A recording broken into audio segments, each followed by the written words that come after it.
اعوذ باللہ من الشیطان اللعین الرجیم بسم اللہ الرحمن الرحیم رب اشرح لی صدری ویسر لی امری واحلل عقدۃ من لسانی یفقہوا قولی ان اللہ وملائکتہ یصلون علی النبی یا ایھا الذین آمنوا صلوا علیہ وسلموا تسلیما۔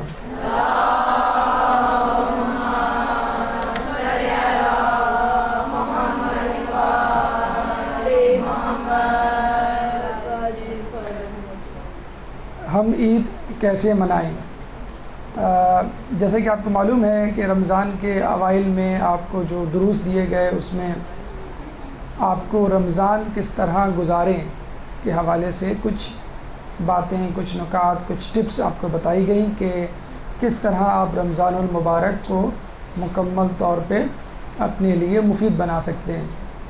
اسی طرح اسلام وہ مذہب ہے کہ جو ہر کام کو تفکر، غور و فکر کرنے کے بعد اور بہت احتیاط کے ساتھ انجام دینے کی تاکید کرتا ہے، اور یہ وہ مذہب نہیں یا یہ وہ امت نہیں کہ جو مصیبت میں، جو غم میں، جو عبادات میں احکامات اور مسائل کو انجام دیتے ہوئے تو خدا کو یاد رکھے، لیکن جب خوشی کا موقع آئے، سیلیبریشنز کا موقع آئے تو خدا کو بھول جائے۔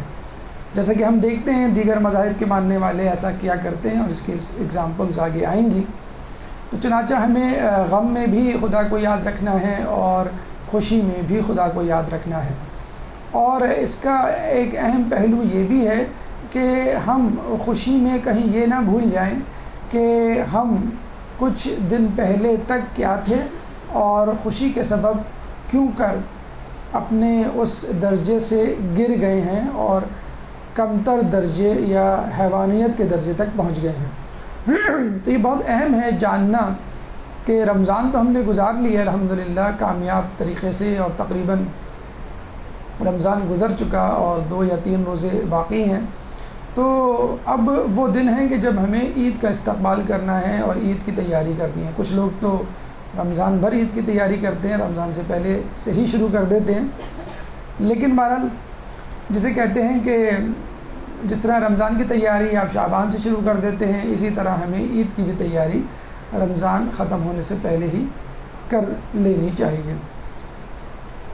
ہم عید کیسے منائیں؟ یعنی ہماری عید کیسی ہو کہ جو اللہ تعالیٰ کے نزدیک بھی قابل قبول ہو اور خود ہمارے لیے بھی قابل قبول ہو، نہ کہ ایسی عید جو شیطان کے لیے بھی قابل قبول ہو اور اللہ کے لیے بھی قابل قبول ہو۔ کہ جیسے کہ ہم دیکھتے ہیں کہ ٹی وی کے پروگراموں میں ابتدا جو ہے وہ قرأت سے ہوتی ہے، پھر نعت رسول مقبول ہوتی ہے، اس کے بعد ایک قومی نغمہ ہوتا ہے، اور اس کے بعد ڈسکو میوزک۔ تو اس طرح گریجولی جو ہے وہ خدا سے بات شروع کی جاتی ہے اور تان جو ہے وہ شیطان پہ جا کے ٹوٹتی ہے۔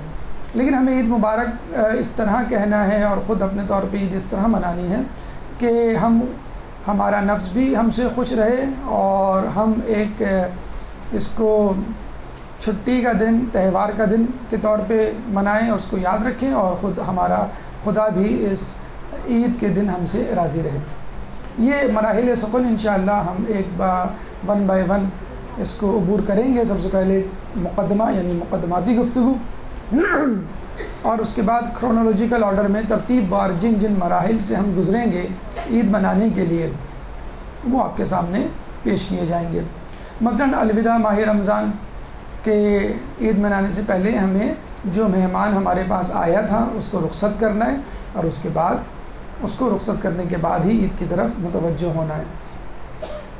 اس کے بعد عید کا چاند جو خود ایک ہمارے ہاں کنٹروورسی ہے اور جس پہ بہت زیادہ نزاع کی کیفیت، اختلاف کی کیفیت، لڑائی جھگڑے پیدا ہو جاتے ہیں خود پاکستان میں بھی، تو اس مسئلے کو کس حد تک حل کیا جائے کم از کم اپنے مرض تقلید کے حوالے سے، اور ہماری کیا ذمہ داری بنتی ہے عید کے چاند کے حوالے سے۔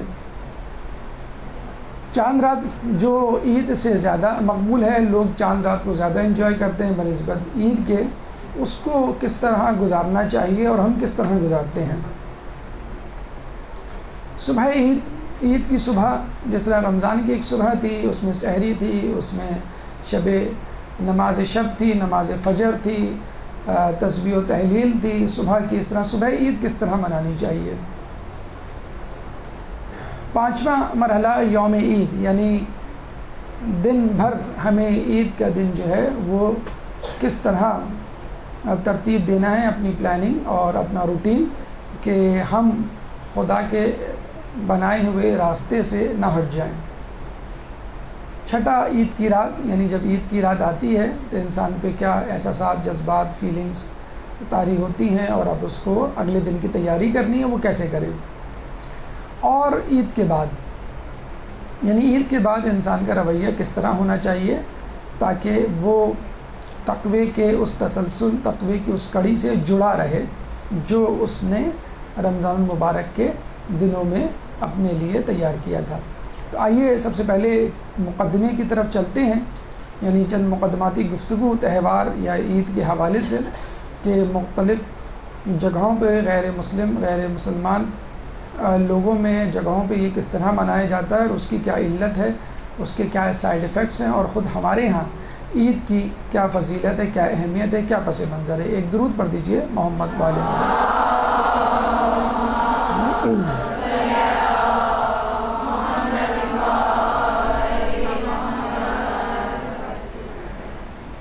دیکھیے آج کل کا دور گلوبلائزیشن کا دور ہے، اور دنیا بھر میں اگر کوئی واقعہ کہیں رونما ہوتا ہے تو وہ فوراً دنیا کے دوسرے کونے تک جا پہنچتا ہے، منٹوں میں بلکہ سیکنڈز میں۔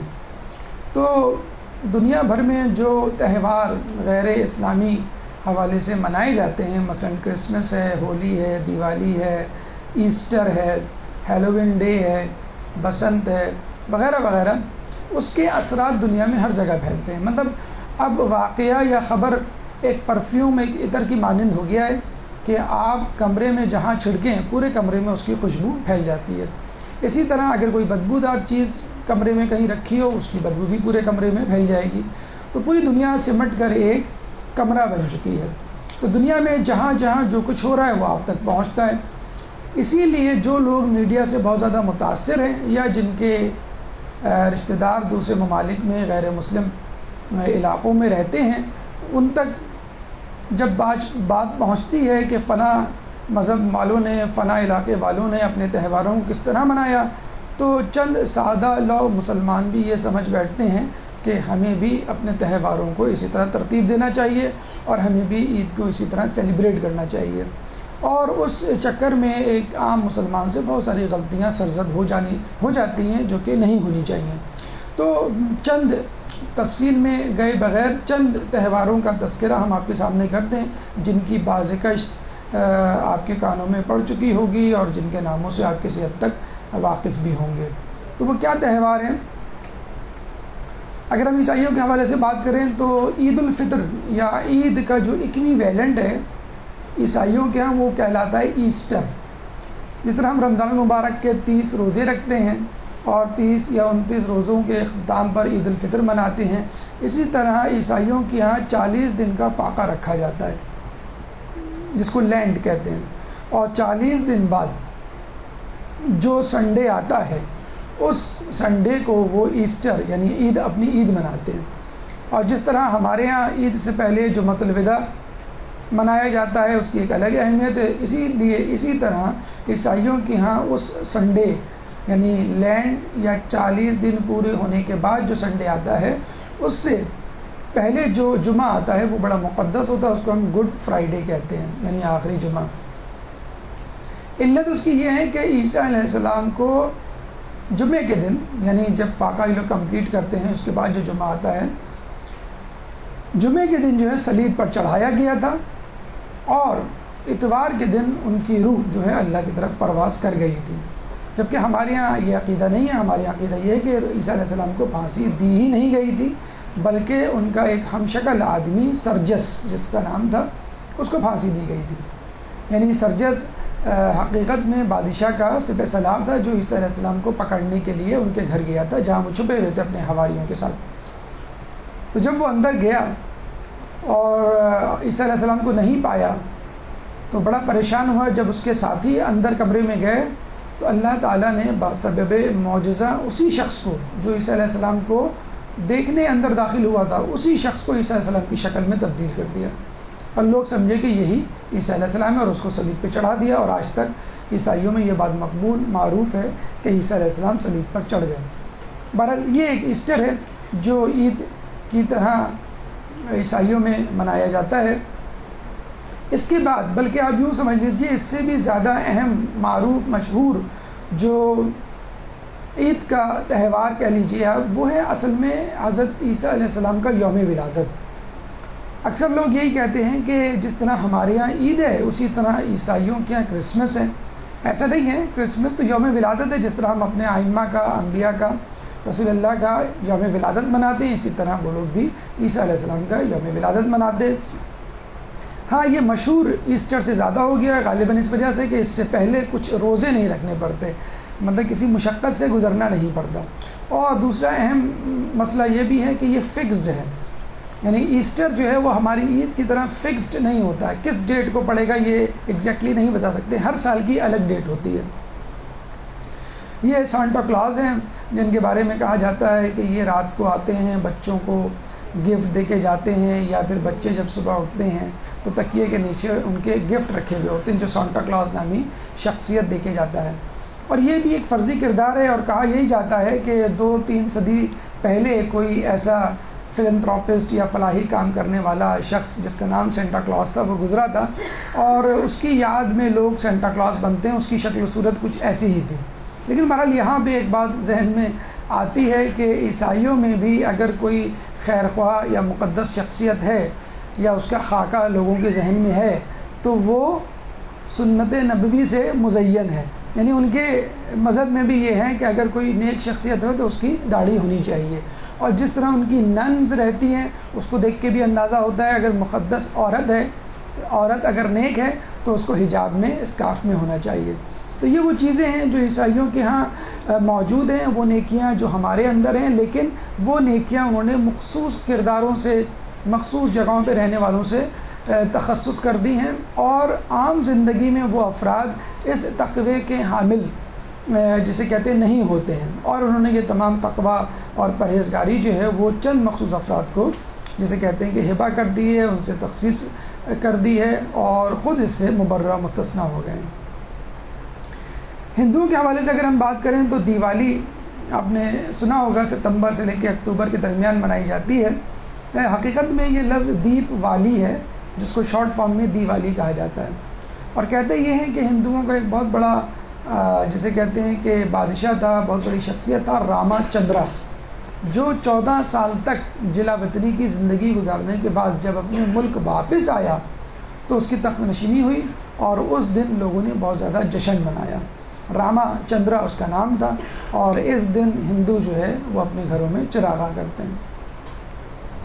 ایک اور تہوار ہندوؤں کا ہولی سے منسوب ہے، اور ہمارے ہاں اب یہ بہت زیادہ پینیٹریٹ کر گیا ہے، اور بڑے افسوس کے ساتھ کہنا پڑتا ہے کالج یونیورسٹیز میں جب آخری دن ہوتا ہے، فیئرویل ڈے ہوتا ہے، تو یہ تہوار کے طور پہ منا لیا جاتا ہے ہولی کے علاوہ بھی۔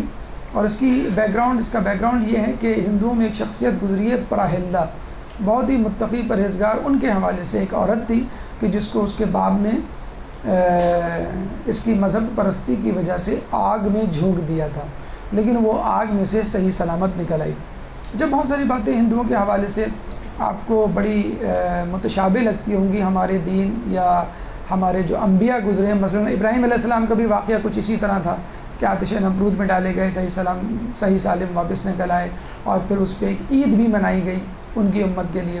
تو کہا یہی جاتا ہے کہ ہندو در حقیقت ابراہیم علیہ السلام کی امت کے بگڑے ہوئے لوگ ہیں، یعنی جن لوگوں نے ابراہیم علیہ السلام کا ساتھ دیا وہ تو دین حنیف پر آ گئے اور مسلمان ہو گئے، اسلام لے آئے، اور جن لوگوں نے ساتھ نہ دیا یا منحرف ہو گئے، مرتد ہو گئے، وہ لوگ ہیں جو اب تک ہندوؤں کی شکل میں جی رہے ہیں۔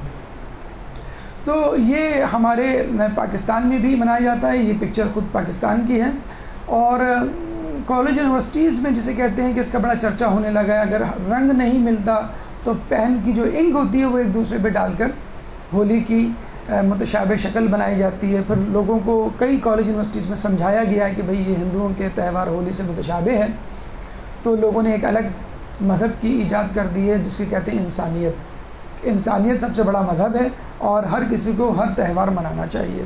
تو ہم یہی کہتے ہیں کہ بھئی اگر ٹھیک ہے، اگر آپ تہوار منا رہے ہیں تو ان کی دیگر باتوں کو بھی قبول کر لیں اور اس میں شریک ہو جائیں۔ آج آپ تہوار بنا رہے ہیں، کل آپ مندر کے اندر داخل ہو جائیں گے اور پرسوں جو ہے آپ پوجا شروع کر دیں گے. اور ہندوستان میں تو کئی جسے کہتے ہیں کہ افراد ایسے ہیں جو ہندوؤں کے بتوں کی بھی پوجا کرتے ہیں اور خدا کو بھی مانتے ہیں. تو کئی افراد آپ کو ملیں گے جن کے گھروں میں جسے کہتے ہیں مسلح جا نماز بھی ہے اور ہندوؤں کی مورتی بھی رکھی ہوئی ہے. اور وہ یہی کہتے ہیں کہ دنیا میں تمام مذاہب جو ہیں اپنی اپنی جگہ ٹھیک ہے، اگر انسان کسی کو دکھ یا تکلیف نہ دے تو آدمی جو ہے وہ خدا کی رضا حاصل کر لے گا، جنت میں چلا جائے گا. تو اسی طرح اب مسلمان بیچارہ یہ دیکھ کر، میڈیا کی یلغار دیکھ کر جو ہے وہ مغلوب ہو جاتا ہے، اور جو دیگر تہوار ہیں ان کو وہ حقیقی تہوار سمجھنے لگتا ہے. اور سب سے افسوسناک بات، یہاں تک اگر بات ہو تو کسی حد تک سمجھ میں بھی آ جائے، لیکن سب سے افسوسناک بات یہ ہوتی ہے کہ آپ ہندوؤں کے تہواروں پر، عیسائیوں کے تہواروں پر، کرسمس پر، ہولی پر تو بہت زیادہ خوشی کا، بہت زیادہ ایکٹیویزم کا، بہت زیادہ جسے کہتے ہیں ڈائنامک شخصیت کا تاثر دیتے ہیں. اور جب عید الفطر آتی ہے تو بالکل ایک بورڈ شخصیت بن کے گھر پہ بیٹھ جاتے ہیں، اور جب پوچھا جاتا ہے کہ بھئی آج عید ہے، آپ عید کیوں نہیں منا رہے، تو وہ کہتے ہیں کہ عید تو بچوں کی ہوتی ہے، ہماری کیا عید ہے. تو دوسروں کا جب تہوار آتا ہے تو آپ ایک دم سے ایکٹیو ہو جاتے ہیں، ایک دم سے جسے کہتے ہیں کھلکھلانے لگتے ہیں، اور آپ کے اندر جو ہے کرنٹ سا دوڑنے لگتا ہے. اور عید الفطر، عید الاضحیٰ کے دن جو ہے آپ بالکل جسے کہتے ہیں سست روی کا شکار ہو جاتے ہیں، جیسے آپ کو اس تہوار سے کوئی لگاؤ نہیں ہے. اس کے علاوہ کچھ تہوار ایسے ہیں جو غیر مذہبی تہوار ہیں، جن کا مذہب سے تو کوئی تعلق نہیں ہے، لیکن کسی خاص واقعے کی یاد میں وہ منائے جاتے ہیں. مثلا ایک ویلنٹائن ڈے ہے جس کا بہت آپ نے چرچا سنا ہوگا. اس میں جو ہے جو محبت کرنے والے افراد ہیں وہ ایک دوسرے کو خطوط لکھتے ہیں، کارڈ لکھتے ہیں. مثلا یہ ہے کہ اگر ایک دوست دوسرے دوست سے محبت کرتا ہے تو وہ اس کو خطوط دیتا ہے یا کارڈ دیتا ہے. کزنس ہیں، بہن بھائی ہیں، ماں باپ بچوں کے لیے، بچے والدین کے لیے. تو نیت تو ان لوگوں کی یہی تھی، لیکن وہ نیت جو ہے وہ غیر شرعی عشق یا عشق مجازی میں تبدیل ہو گئی. تو اس پہ فلمیں بنتی ہیں، ڈرامے بنتے ہیں، ٹی وی پہ پروگرامات دکھائے جاتے ہیں، اور اتنا زیادہ شہرہ اور چرچا ہوتا ہے کہ شاید خود عید الفطر پہ ٹی وی پہ اتنے پروگرامات نہ بنتے ہوں، شاید ہی آپ نے عید الفطر پہ کوئی فلم بنتے ہوئے دیکھی ہو، لیکن ویلنٹائن ڈے پہ آپ نے فلمیں بنتے ہوئے ضرور دیکھی ہوں گی. ہمارے ایک دوست امریکہ میں رہتے تھے، تو ان کی بچیاں جب بڑی ہونے لگیں تو وہ پاکستان شفٹ ہو گئے. اور جب بچیاں پاکستان شفٹ ہوئیں تو انہوں نے اپنے ابو سے کہا یہاں تو امریکہ سے زیادہ بگڑے ہوئے لوگ ہیں. تو انہوں نے کہا کیسے؟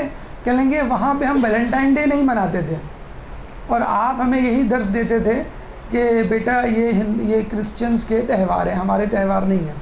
اور یہاں کالج میں تمام لڑکیاں مجھے کہتی ہیں تم ویلنٹائن ڈے کیوں نہیں مناتی. تو یہ دیکھیں یہ کتنا زیادہ افسوسناک واقعہ ہے کہ امریکہ میں رہتے ہوئے آپ جن چیزوں سے بچ رہے ہیں، اپنے ملک میں آتے ہیں تو افسوس کے ساتھ کہنا پڑتا ہے کہ یہاں پہ لوگ اس سے زیادہ دیوانے، اس سے زیادہ جسے کہتے ہیں کہ مجنوں بنے ہوئے. ایک اور واحد تہوار منایا جاتا ہے وہ ہیلووین ڈے. ہیلووین ڈے میں کیا ہوتا ہے کہ انسان جو ہے وہ ڈسگائز، بھیس بدل کر گھومتا ہے. بچے جو ہیں وہ عجیب و غریب، آپ نے اکثر دیکھا ہوگا بازاروں میں وہ شیر کی شکل کا یا بھوت یا جن کی شکل کا ماسک ملتا ہے. تو وہ حقیقت میں کیا ہے؟ یہ عیسائیوں کا جو ہیلووین ڈے ہے اس کی یاد ہے. پھر جو ہے وہ آپ اپنے بچے کے لیے خریدتے ہیں وہ ماسک یا وہ ڈراؤنی شکل کا گتے کا جو فیس کا ٹکڑا ہوتا ہے. وہ بچہ آتا ہے گھر میں اس کو لگاتا ہے، وہ اپنے سے چھوٹے سے بچوں کو ڈراتا ہے.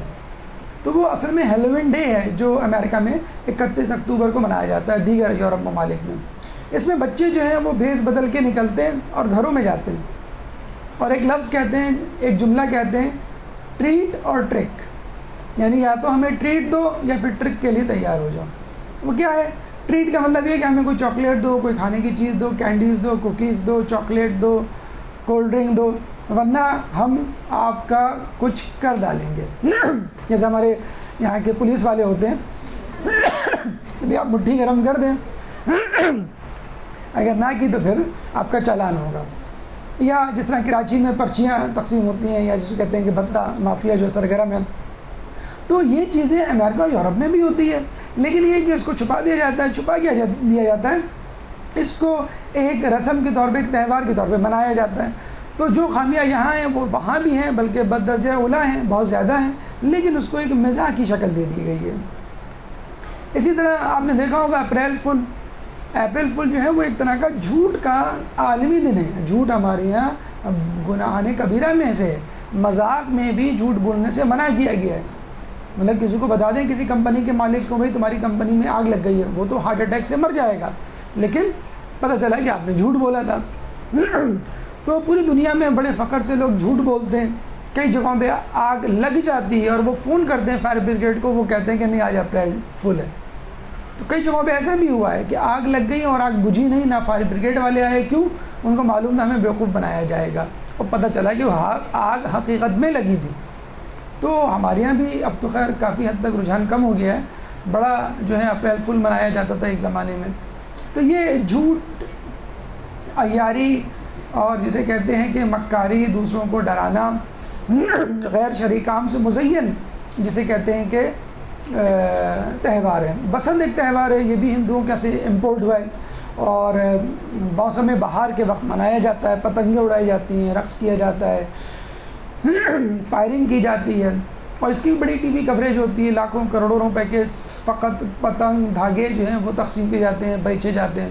پھر آپ نے سنا بھی ہوگا کہ کتنے لوگوں کی ہلاکتیں ہوتی ہیں, پتنگ کے دھاگے سے ہلاکتیں ہو جاتی ہیں, فقط چھت سے گرنے سے ہلاکتیں ہو جاتی ہیں, فائرنگ سے ہلاکتیں ہو جاتی ہیں. لیکن یہ تہوار اسی طرح منایا جاتا ہے. تو یہ بھی ایک طرح کا لہو و لعب ہے جو ہماری ملت کو, ہماری عوام کو لپٹ گیا ہے. اسی طرح کچھ تہوار ہیں جو کہ دیکھا جائے تو غلط نہیں ہے, اگر منا لیا جائے اس میں کوئی حرج نہیں ہے. آپ کی ملت مطلب قومی حمیت ہے جس کو جلا ملتی ہے, لیکن افسوس کے ساتھ کہنا پڑتا ہے اس قسم کے سادہ سیدھا جس سے ہم فائدہ اٹھا سکتے ہیں.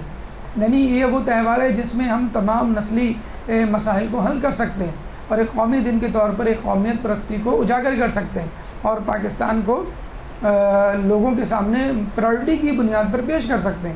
لیکن اس تہوار کو بھی, اور جیسے دوسرے تہوار کو بھی, حتیٰ کہ عید الفطر, عید الاضحیٰ کو بھی, جسے کہتے ہیں گناہوں کی بھیڑ چڑھا دیا جاتا ہے. اور ہمیں نہیں معلوم کہ پاکستان میں ایسا کیوں ہے کہ اگر کرکٹ بھی ہوگی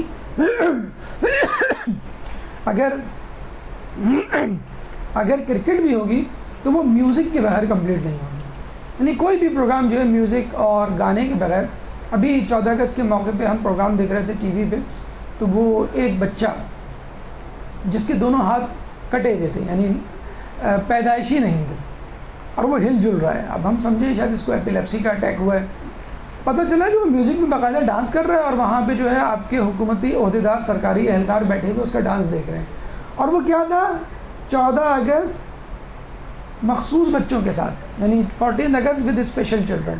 تو اسپیشل چلڈرن جو بیچارے اندھے ہیں, گونگے ہیں, بہرے ہیں, معذور ہیں, ان کو ڈسکو بنایا جا رہا ہے. ایک کینسر کا مریض ہے, مرنے والا ہے, اس کو آپ کہیں 4 دن رہ گئے, جتنے گناہ کرنے ہیں کر لو. اس کو تو چاہیے آپ استغفار کی طرف بلائیں, اس کو تو چاہیے آپ دین کی طرف بلائیں.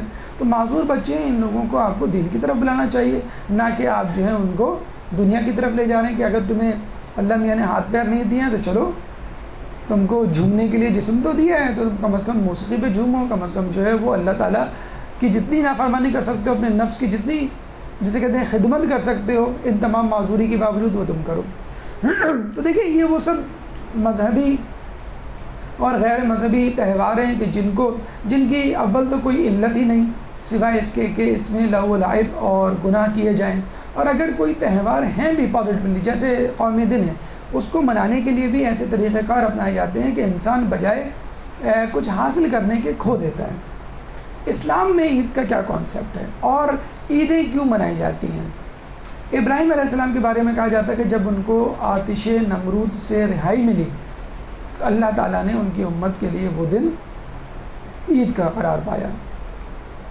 اسی طرح یونس علیہ السلام جب شک میں ماہی مچھلی کے پیٹ سے باہر آئے, اللہ تعالیٰ نے یونس علیہ السلام کی قوم کو اس دن عید منانے کا کہا. عیسیٰ علیہ السلام کی امت پر جب مائدہ نازل ہوا, یعنی خوان, جس طرح موسیٰ علیہ السلام کی قوم پر من و سلوہ نازل ہوا تھا, اسی طرح عیسیٰ علیہ السلام کی امت پر بھی خوان نازل ہوا تھا. اس کا ذکر خود سورہ مائدہ آیت نمبر 114 114 میں ہے. ربنا انزل علینا مائدۃ من السماء تکون لنا عیدا, کہ اللہ ہمارے اوپر خوان نازل کر آسمان سے اور ہم اس کو عید کے طور پر منائیں۔ تو یہ وہ دن ہیں اور وہ یہ جسے کہتے ہیں کہ تعلق ہے جس کی بنا پر عید منائی جاتی ہے، کہ جب ہم عید منائیں تو اپنے انبیاء، اپنے اسلاف، اپنے بزرگوں، اپنی شاندار تاریخ کو یاد رکھیں، اور اس سے نہ صرف یہ کہ ہم عید کی خوشیوں کو حاصل کریں گے بلکہ اپنے ایمان میں بھی اضافہ کر سکتے ہیں۔ عید الاضحیٰ، ابراہیم علیہ السلام نے جو اسماعیل علیہ السلام کو ذبح کرنے گئے تھے اور عین ذبح کے وقت اللہ تعالیٰ نے بھیڑ بھیج دی تھی، اور اسماعیل علیہ السلام کی بجائے انہوں نے اس بھیڑ کو ذبح کیا، اس کی یاد میں عید الاضحیٰ منائی جاتی ہے۔ پھر صفا و مروہ کی جو سعی ہے وہ بھی اس کی یاد میں ہوتی ہے، پھر جو ہے شیطان کو کنکریاں ہیں، وہ پورا حج ماشاءاللہ اللہ تعالیٰ نے ابراہیم علیہ السلام کی یاد میں مخصوص کر دیا۔ اچھا، ہم نے بہت تلاش کیا کہ جتنے بھی عید اور جتنے بھی فیسٹیولز ہیں ان کے پیچھے کیا کیا علتیں ہیں، کیا کیا بیک گراؤنڈ ہے۔ تو ہر علت کے پیچھے، ہر تہوار کے پیچھے آپ کو کوئی نہ کوئی بیک گراؤنڈ ملے گا، چاہے وہ مذہبی ہو یا غیر مذہبی۔ اور خود مسلمانوں میں جو عیدیں ہیں ان کے پیچھے بھی بیک گراؤنڈ ملے گا۔ واحد عید الفطر ایک ایسا تہوار ہے کہ جس کے پیچھے کوئی تاریخی پس منظر نہیں ہے، اور نہ ہی اس سے کوئی مشہور شخصیت منسلک ہے۔ فقط اور فقط ماہ رمضان میں روزہ داروں کے لیے ایک انعام کے طور پر یہ عید اللہ تعالیٰ نے آپ کو تحفے کے لیے دی ہے۔ ایک درود پڑھ دیں محمد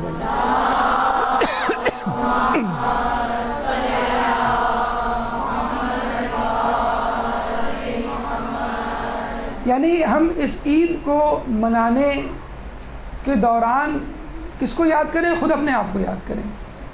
اس عید کو منانے کے دوران ہمیں کون سا واقعہ یاد آنا چاہیے؟ خود اپنے روزے یاد آنے چاہیے۔ تو کتنی بڑی بات ہے کہ دوسری عیدیں تو انبیاء اور ان کے کارناموں کے نتیجے میں وجود میں آئیں، علت انبیاء ان کے کارنامے بنے، اور عید الفطر فقط ایک مومن اور اس کے روزے بنے، اس کی علت۔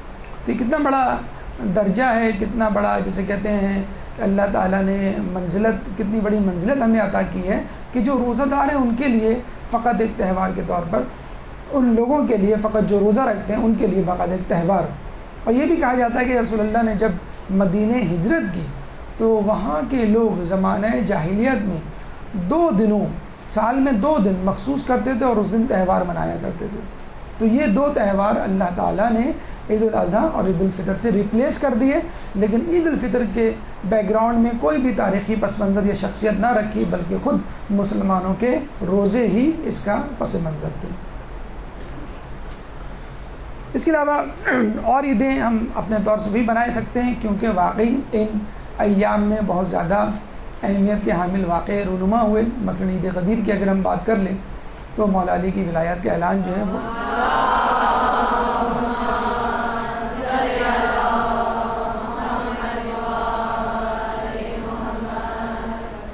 عید غدیر میں 18 ذی الحج میں مولا علی کی ولایت کا اعلان ہوا، اور یہ بہت بڑی جسے کہتے ہیں کہ کامیابی ہے، بہت بڑی جسے کہتے ہیں خوشی کا دن ہے۔ اور کہا یہی جاتا ہے، مطلب روایتوں میں بھی غالباً یا کسی بزرگ کی حکایت ہے کہ اگر ہم عید غدیر کو اس طرح مناتے جس طرح محرم مناتے تو لوگ جو ہے وہ مولا علی کی ولایت کو نہ بھولتے۔ یعنی جس طرح محرم مناتے ہیں، اگر اسی جس شدت کا غم محرم میں ایام اعظم میں ہم جس کا اظہار کرتے ہیں، اسی شدت کی خوشی اگر ہم غدیر کے موقع پر اس کا اظہار کریں تو دنیا جو ہے واقف ہو جائے، ان کے سامنے واضح ہو جائے کہ 18 ذی الحج کیوں امپورٹنٹ ہے۔ اسی لیے اسی طرح عید مباہلہ ہے 24 ذی الحج کہ جس میں جو ہے پنجۃ الپاک جو ہے وہ نجران کے عیسائیوں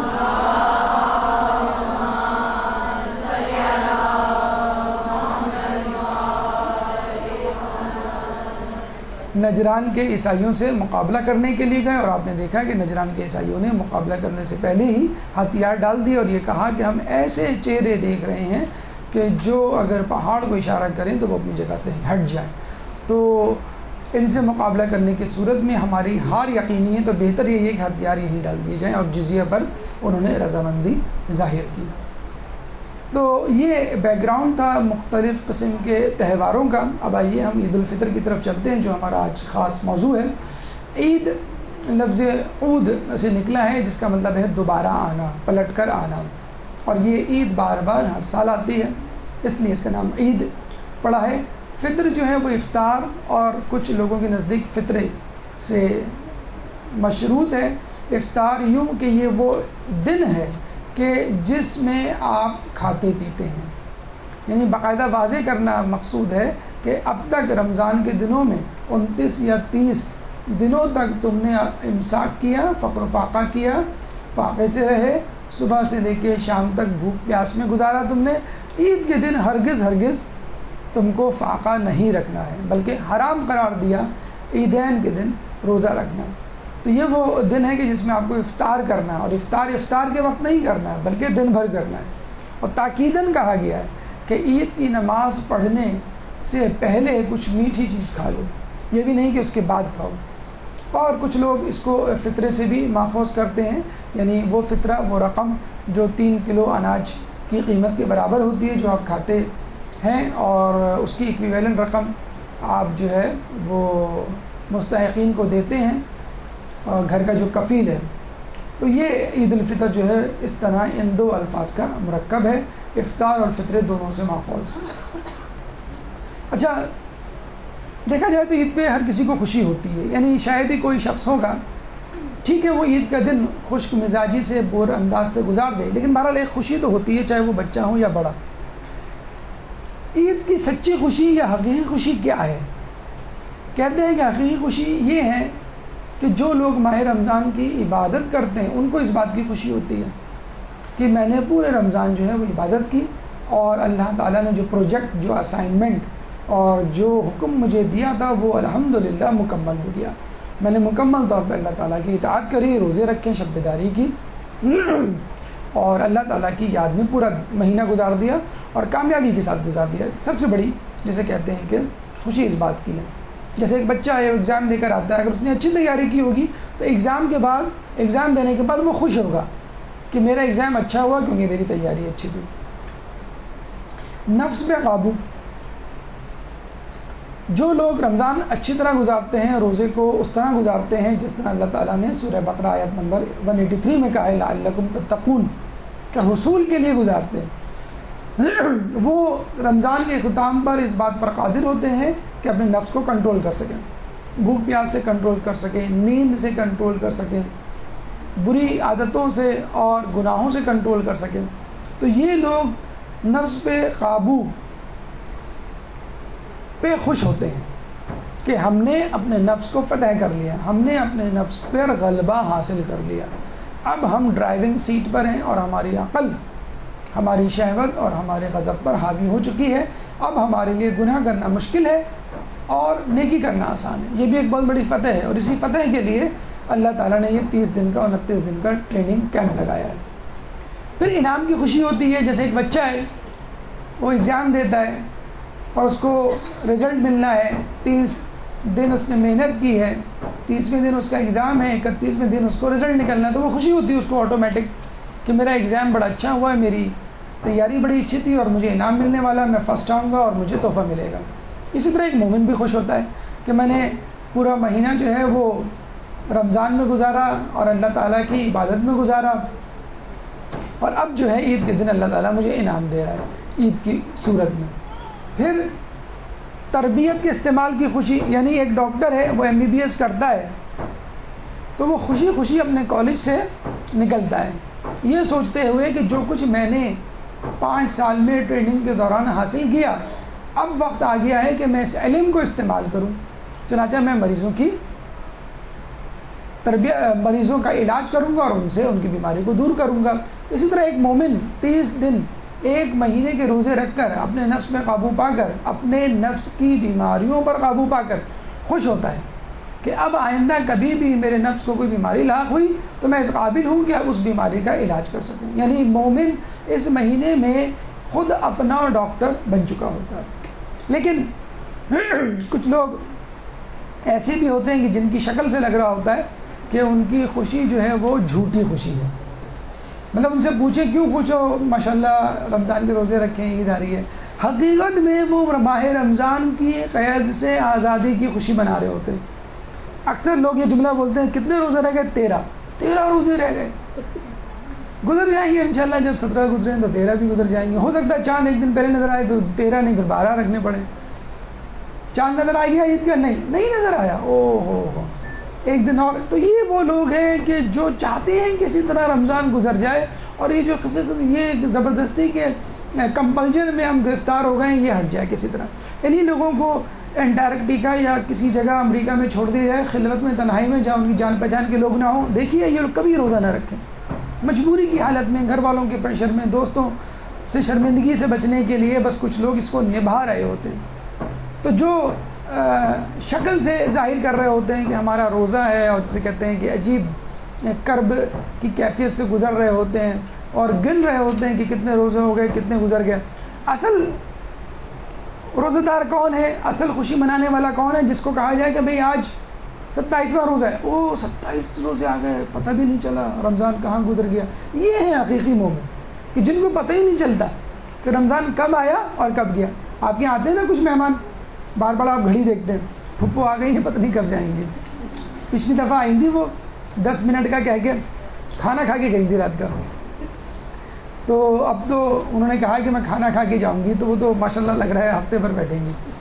تو وہ لگ رہا ہوتا ہے نا آپ کی فیشل ایکسپریشن سے، یہ کب جائیں گے، یہ کب جائیں گے، یہ کب جائیں گے۔ تو رمضان گزارنے کے دوران کچھ لوگوں کے چہروں سے لگ رہا ہوتا ہے کہ بس وہ ویٹ کر رہے ہیں کہ رمضان کب جائے گا۔ دوسری طرف نفس کی آزادی کی خوشی، مطلب آپ صبح سحری میں 4 بجے اٹھ رہے ہیں، زبردستی کھانا کھا رہے ہیں، آپ کو تو بیڈ ٹی کی بھی عادت نہیں تھی، آپ جو پورا ناشتہ کر رہے ہیں انڈا پراٹھا کھا کے، پھر جو ہے وہ فجر بھی پڑھ رہے ہیں، نماز شب بھی پڑھ رہے ہیں، اور پھر اس کے بعد نیند ٹوٹ گئی، نیند غائب ہو گئی، وہ ایک الگ ٹینشن۔ تو یہ نفس کے خلاف آپ جا رہے تھے، جو کچھ لوگوں کو نہیں پسند کہ ہمیں نفس کے خلاف جانے کی اجازت دی جائے۔ وہ تو چاہتے ہیں کہ ہمارا جو نفس کہے وہ کرو، ہمارا نفس کہہ رہا ہے سو تو سو، جب کہے اٹھو تو اٹھ جاؤ۔ اس میں نماز فجر، نماز شب اور سحری کا کوئی عمل دخل نہیں ہونا چاہیے۔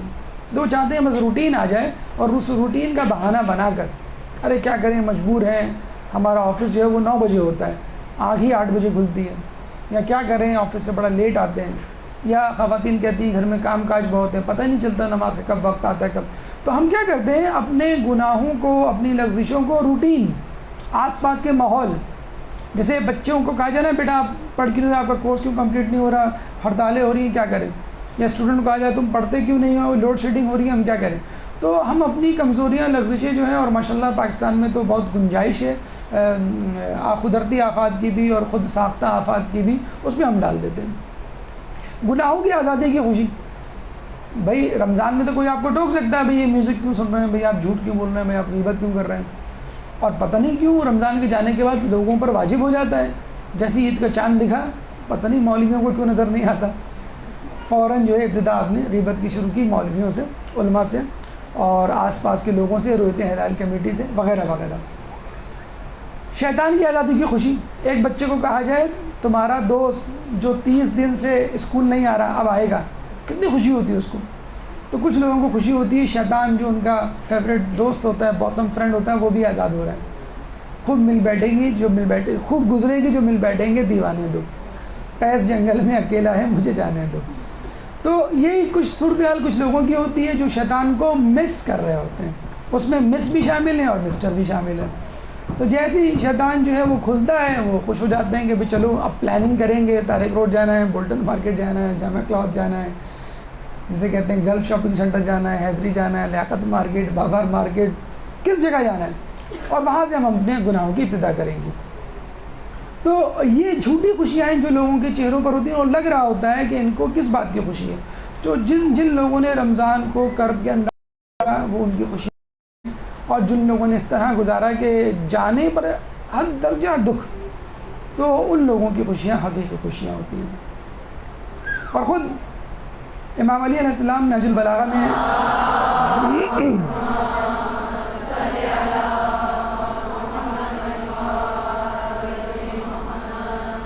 فرماتے ہیں کہ عید صرف اس کے لیے ہے جس کے روزوں کو اللہ نے قبول کیا ہو، اس کے قیام کو قدر کی نگاہ سے دیکھا ہو۔ ہر وہ دن جس میں اللہ کی معصیت نہ کی جائے اس کی عید ہے۔ حقیقی خوشی تو وہی ہے نا کہ جب انسان جو ہے وہ گناہ نہ کرے۔ تو بس سمجھ لیجئے کہ روزہ رکھنے والوں کو عید منانے کا حق ہے۔ ہمارے الٹا حساب ہے، ہمارے جو روزے دار روزے رکھتے ہیں، جو شب داریاں کرتے ہیں، جو اعتکاف کرتے ہیں، جو فطرہ دیتے ہیں، جو گناہوں سے بچتے ہیں، وہ عید کے دن بڑے بور بیٹھے ہوئے ہوتے ہیں۔ کیوں؟ کہ بس ہمیں ہلا گلا پسند نہیں۔ ارے بھائی آپ ہی کو ہلا گلا کرنا چاہیے، آپ ہی کو مسکرانا چاہیے، آپ ہی کو خوش ہونا چاہیے، آپ ہی کو استفادہ کرنا چاہیے اس سے۔ کیوں؟ آپ ہی کے لیے تو ہے اللہ تعالیٰ نے عید بنائی۔ اور جو فاسق و فاجر و ملعون ہو، جسے کہتے ہیں کہ لوگ ہوتے ہیں مکار عیار، وہ عید میں سب سے آگے۔ آپ دیکھیں ٹی وی کھول کے، فنکار سیلیبریٹی سب سے آگے ہوتی ہیں عید منانے میں۔ ان کو حق ہی نہیں ہے عید منانے کا۔ جو بے پردہ ہے ان کو حق ہی نہیں ہے، جو گناہوں میں زندگی گزار رہے ہیں۔ مطلب ابھی رمضان گیا نہیں ہے، عید کے پروگرامات کی جھلکیاں دکھانا انہوں نے شروع کر دی ہیں، جس میں جس طرح کے پروگرامات وہ دکھانے جا رہے ہیں دیکھ کے شرم آتی ہے کہ یہ پروگرام انہوں نے بنا لیے ہیں۔ اب بنا لیے تو کب بنائے ہوں گے؟ رمضان میں بنائے ہوں گے، اس کی ریکارڈنگ رمضان میں ہوئی ہوگی، ہو سکتا ہے شب قدر میں ہوئی ہو۔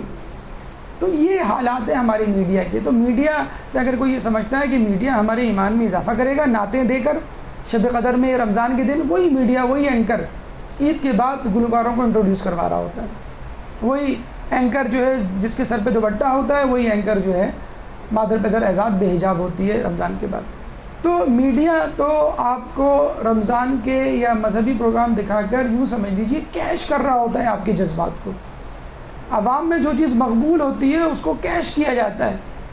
عوام رمضان کے روزے رکھ رہی ہے، ان کو معلوم ہے ایسے موسم میں کوئی فلمیں نہیں دیکھے گا، ایسے موسم میں کوئی موسیقی کے پروگرام نہیں دیکھے گا، تو ہماری ویورشپ کم ہو جائے گی، مذہبی پروگرام کی ویورشپ زیادہ ہو جائے گی، تو جتنے بھی پروگرام ہوتے ہیں ان کو رمضانی پروگرام میں تبدیل کر دیا جاتا ہے، مذہبی پروگرام میں تبدیل کر دیا جاتا ہے۔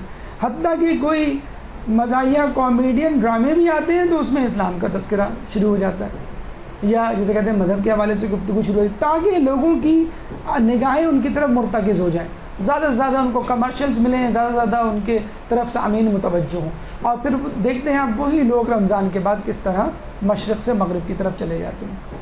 مولا علی ایک دفعہ عید کے دن، عید کی صبح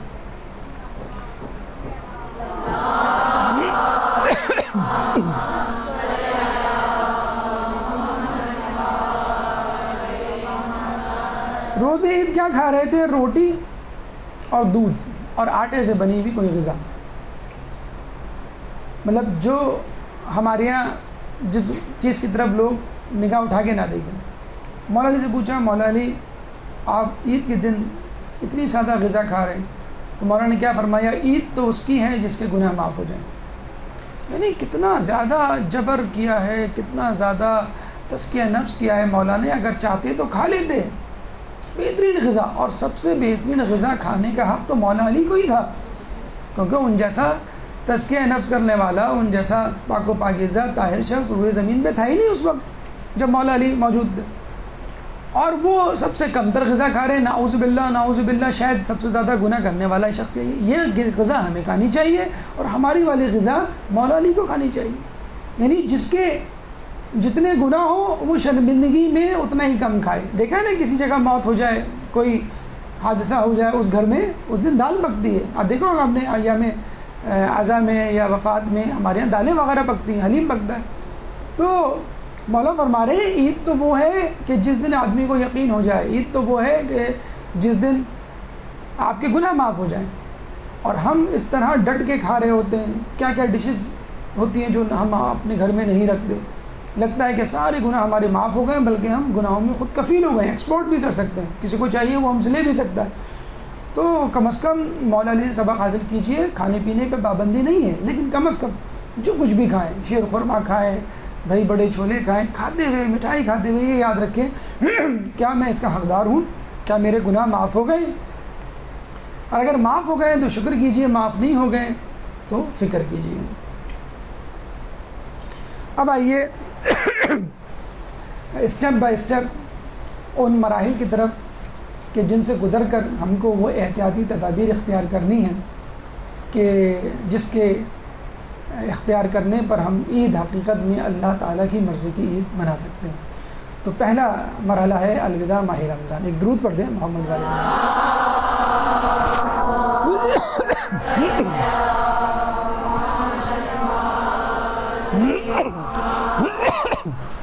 دیکھیں میں اس کی مثال آپ کو ایسے دوں، الوداع جو لفظ ہے وہ ودا سے نکلا ہے، داع، اس کا مطلب ہے راحت و سکون۔ جب مسافر کہیں جاتا ہے سفر پہ تو اس کو الوداع کیا جاتا ہے، یعنی اس کے لیے دعا کی جاتی ہے، خیر و عافیت سے پلٹنے کے لیے ہاتھ اٹھائے جاتے ہیں اور جاتے ہوئے حسن و ملال کا اظہار کیا جاتا ہے کہ ہمیں آپ کی جدائی کا بڑا افسوس ہے اور ہم امید کرتے ہیں کہ آپ بہت جلد آ جائیں گے۔ آپ نے دیکھا ہوگا نا، آپ کے گھر میں کوئی مہمان آئے تو جتنا زیادہ قریب ہوگا آپ اتنا ہی زیادہ دور تک اس کو چھوڑنے جائیں گے۔ بعض لوگ ڈرائنگ روم میں بیٹھے بیٹھے چائے کی چسکی لیتے ہوئے اچھا ہاں خدا حافظ آتے رہنا کہہ دیتے ہیں، کچھ لوگ کمرے کے دروازے تک، کچھ لوگ مین گیٹ تک، اور پھر مرد حضرات جو ہیں وہ آگے تک۔ تو جتنی وابستگی ہوتی ہے اتنی ہی گرم جوشی سے استقبال اور اتنی ہی گرم جوشی سے الوداع کیا جاتا ہے۔ میں ایک مثال آپ کو دیتا ہوں۔ فرض کر لیجئے آپ کے انکل امریکہ سے آئیں 1 سال بعد، اور آپ نے ان کو ایک لسٹ فون پہ پکڑا دی تھی، تھما دی تھی کہ آپ میرے لیے آئی پاڈ لے آئیے گا، کیلکولیٹر لے آئیے گا، موبائل لے آئیے گا، لیپ ٹاپ لے آئیے گا، وغیرہ وغیرہ، 10 چیزیں، جوڑے لے آئیے گا، پین لے آئیے گا، 10 چیزیں ان کو پکڑا دی۔ میں نے کہا ہاں بیٹا میں سب لے آؤں گا۔ پتہ چلا وہ آئے تو خالی ہاتھ، اور آپ بڑے پریشان کہ یار یہ ہم نے جو کچھ کہا تھا وہ تو کچھ بھی نہیں لے کر آئے۔ 1 مہینہ وہ آپ کے پاس ٹھہرے تو لگا کہ وہ آپ کے دل پہ چھریاں چل رہی ہیں کہ یہ کیوں بیٹھے ہوئے، کیوں آئے ہوئے، اور جب ان کا سامنا ہوتا آپ منہ بناتے۔ 30 دن بعد جب وہ جانے لگے، عین اسی وقت پی سی ایس والے آئے، ایک بہت بڑا بریف کیس باکس لے کر، یہ آپ کا کسٹم میں سامان رک گیا تھا وہ میں لے کر آیا ہوں۔ اس باکس کو کھولا تو آئی پاڈ، کیلکولیٹر، لیپ ٹاپ، پین، جوڑے سب موجود تھا، اور انکل اس وقت جا رہے ہیں گھر سے اور وہ آپ کو خدا حافظ کہہ رہے ہیں اور آپ ان کی طرف دیکھ بھی نہیں رہے۔ اس کا مطلب کیا ہوا؟ آپ کو انکل کے آنے کی خوشی نہیں تھی، انکل کی وساطت سے، وسیلے سے جو سامان آنا تھا آپ کے لیے اس کی خوشی تھی۔ اسی طرح رمضان 30 دن کے لیے آتا ہے، اس کے اختتام پر عید آنی ہوتی ہے، یعنی تحفہ۔ تو عید پر جو خوشی منائی جاتی ہے، جو سیلیبریشن ہوتی ہے، جو جسے کہتے ہیں کہ انسان جھوم اٹھتا ہے، اسی طرح کی خوشی رمضان پہ بھی ہونی چاہیے تھی لیکن نہیں ہوئی۔ اس کا مطلب کیا ہوا؟ آپ کو صرف سیر سپاٹے، لہو و لعب، خوشیوں، کھانے پینے سے دلچسپی ہے، رمضان سے، ماہ رمضان سے آپ کو کوئی دلچسپی نہیں۔ تو اسی طرح کچھ لوگ 30 دن 29 دن تو بہت زیادہ جسے کہتے ہیں کرب میں گزارتے ہیں، اور جب رمضان گزر جاتا ہے تو اس کو الوداع کہنے کے لیے بھی آپ کے پاس فرصت نہیں ہوتی۔ آپ نے دیکھا نا کہ عید کا چاند تو آپ چھت پہ چڑھ کے دیکھ لیتے ہیں، اور رمضان کا چاند دیکھنے کی کبھی بھی آپ کو فرصت نہیں ہوتی، بلکہ بتایا جاتا ہے کہ بھئی کل روزہ ہے، بعض لوگوں کو تو سحری میں اٹھایا جاتا ہے کہ آج روزہ ہے۔ تو یہ رمضان کو، ماہ رمضان کو الوداع کہنا نہایت ضروری ہے، کیونکہ اگر کوئی نیا مہمان آتا ہے تو اس کا مطلب یہ نہیں کہ پرانا مہمان جو ہے وہ آپ کی نظروں سے گر گیا۔ اکثر گھروں میں بھی ایسا ہی ہوتا ہے کہ اگر کوئی جسے کہتے ہیں گھر میں کوئی نیا فرد، کسی نئے فرد کا اضافہ ہو جاتا ہے تو گھر میں کسی فرد کی عزت یا اہمیت کم کر دی جاتی ہے۔ جیسے گھر میں فرض کر لیں اگر بہو آ رہی ہے تو گھر میں جو دوسرے افراد ہیں ان کو وہ وی آئی پی سہولتیں نہیں دی جاتی جو وہ بہو کو دی جاتی ہیں۔ اسی طرح اگر جسے کہتے ہیں کہ داماد ہے تو اس کو وہ وی آئی پی سہولتیں دی جاتی ہیں اور بیٹوں کو بہت زیادہ سرزنش کی جاتی ہے۔ کسی حد تک تو ٹھیک ہے سہولتیں دینا، لیکن یہ ہے کہ نئے دوست ملتے ہیں، نئے پڑوسی ملتے ہیں تو آدمی جو ہے وہ نئے رشتہ داریاں پیدا ہوتی ہیں تو پرانے رشتہ دار جو ہیں وہ کھٹکنے لگتے ہیں آنکھوں پہ۔ تو اسی طرح یاد رکھیں کہ اگر عید آتا ہے تو اس کا مطلب یہ نہیں کہ رمضان، ماہ رمضان کو الوداع کہنا بھی بھول جائیں۔ ماہ رمضان کو آپ الوداع سے کہہ سکتے ہیں۔ خود رسول اکرم صلی اللہ علیہ وآلہ وسلم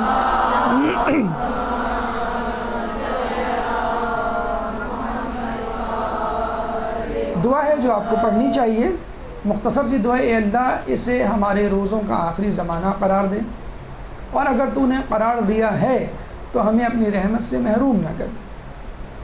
کہا یہ جاتا ہے کہ جو شخص یہ کلمات کہے گا تو اس کو دو خوبیاں ملیں گی. دو خوبیوں میں سے کوئی ایک, یا تو آئندہ کا ماہ رمضان اسے نصیب ہوگا, یا اللہ کی مغفرت و رحمت اس کے شامل حال ہوگی.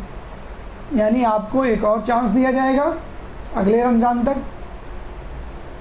اور پھر دوبارہ بخشش کا سامان, ایک آپشن دیا جائے گا دوبارہ نیکیوں کا, دوبارہ شب بیداریوں کا, دوبارہ شب قدر کا. اور اگر ایسا نہ ہوا خدا نخواستہ اور آئندہ رمضان دیکھنا نصیب نہ ہوا, تو پھر اللہ تعالیٰ اس کی مغفرت کر دے گا. یعنی اس کو نئے یا دوسرے رمضان کی نہ دیکھنے کا افسوس نہیں ہوگا. تو یہ اتنی اہم دعا ہے, اگر آپ خشوع و خضوع سے رمضان کے آخری دنوں میں پڑھیں کہ اللہ تعالیٰ یا تو ہمیں, جسے کہتے ہیں کہ زمانہ آخری قرار نہ دے, یا رحمت سے محروم نہ کر, یعنی یا تو ایک اور رمضان دیکھنے دے یا پھر معاف کر دے. تو اللہ تعالیٰ انشاءاللہ آپ کو ان دو میں سے کسی ایک حاجت کی آپ کو قبول کر لے گا. چوتھے امام زین العابدین علیہ السلام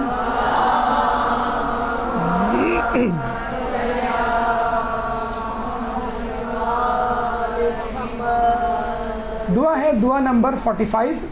کوشش کریں کہ اس دعا کو پڑھیں, کوشش کریں کہ اگر عربی میں پڑھ سکتے ہیں تو عربی میں, ورنہ ترجمہ تو ضرور ہی پڑھیں, عربی اور ترجمہ ضرور. اس کی جو معنیت ہے, اس میں جو مفہوم ہے, اس میں جو پیغام امام نے دیا وہ انتہائی خوبصورت پیغام ہے. رمضان کے بچھڑتے ہوئے تجھ پر سلام اے وہ ہمدم جو انس و دل بستگی کا سامان لیے ہوئے آیا, تو شادمانی کا سبب ہوا اور واپس گیا تو وحشت بڑھا کر غمگین بنا گیا. تجھ پر سلام تو گناہ گاروں کے لیے کتنا طویل اور مومنوں کے دلوں میں کتنا پرہیبت ہے.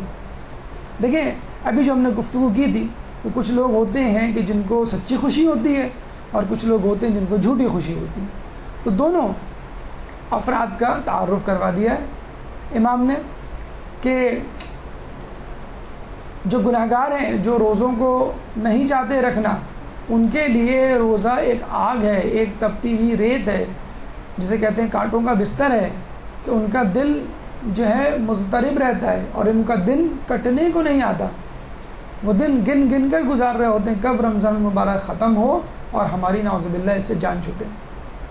اور جو مومن ہیں, جو انتظار کر رہے ہوتے ہیں رمضان کا, وہ اپنے اندر اس رمضان کی کتنی ہیبت اور کتنی روحانیت محسوس کر رہے ہوتے ہیں. تو جو شخص رمضان کو طویل سمجھے اس کا شمار گناہ گاروں میں ہے, اور جو رمضان کو مختصر سمجھے کہ کب آیا اور کب گیا پتہ نہ چلا, وہ حقیقی مومن کہلانے کا حقدار ہے. اب آئیے ہماری گفتگو کے دوسرے مرحلے کی طرف, یعنی عید کا چاند. ایک درود پڑھ دے محمد والے.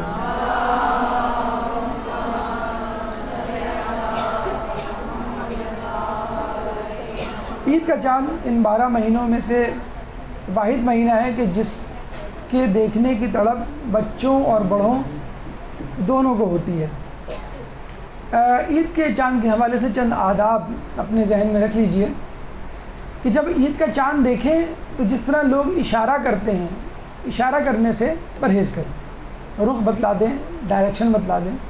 عید کا چاند جب دیکھیں تو ہاتھوں کو بلند کر دیں, جس طرح دعا مانگتے ہیں, مطلب کھڑے کھڑے نہیں, ہاتھ باقاعدہ بلند ہو کے لگے کہ آپ قنوت پڑھ رہے ہیں.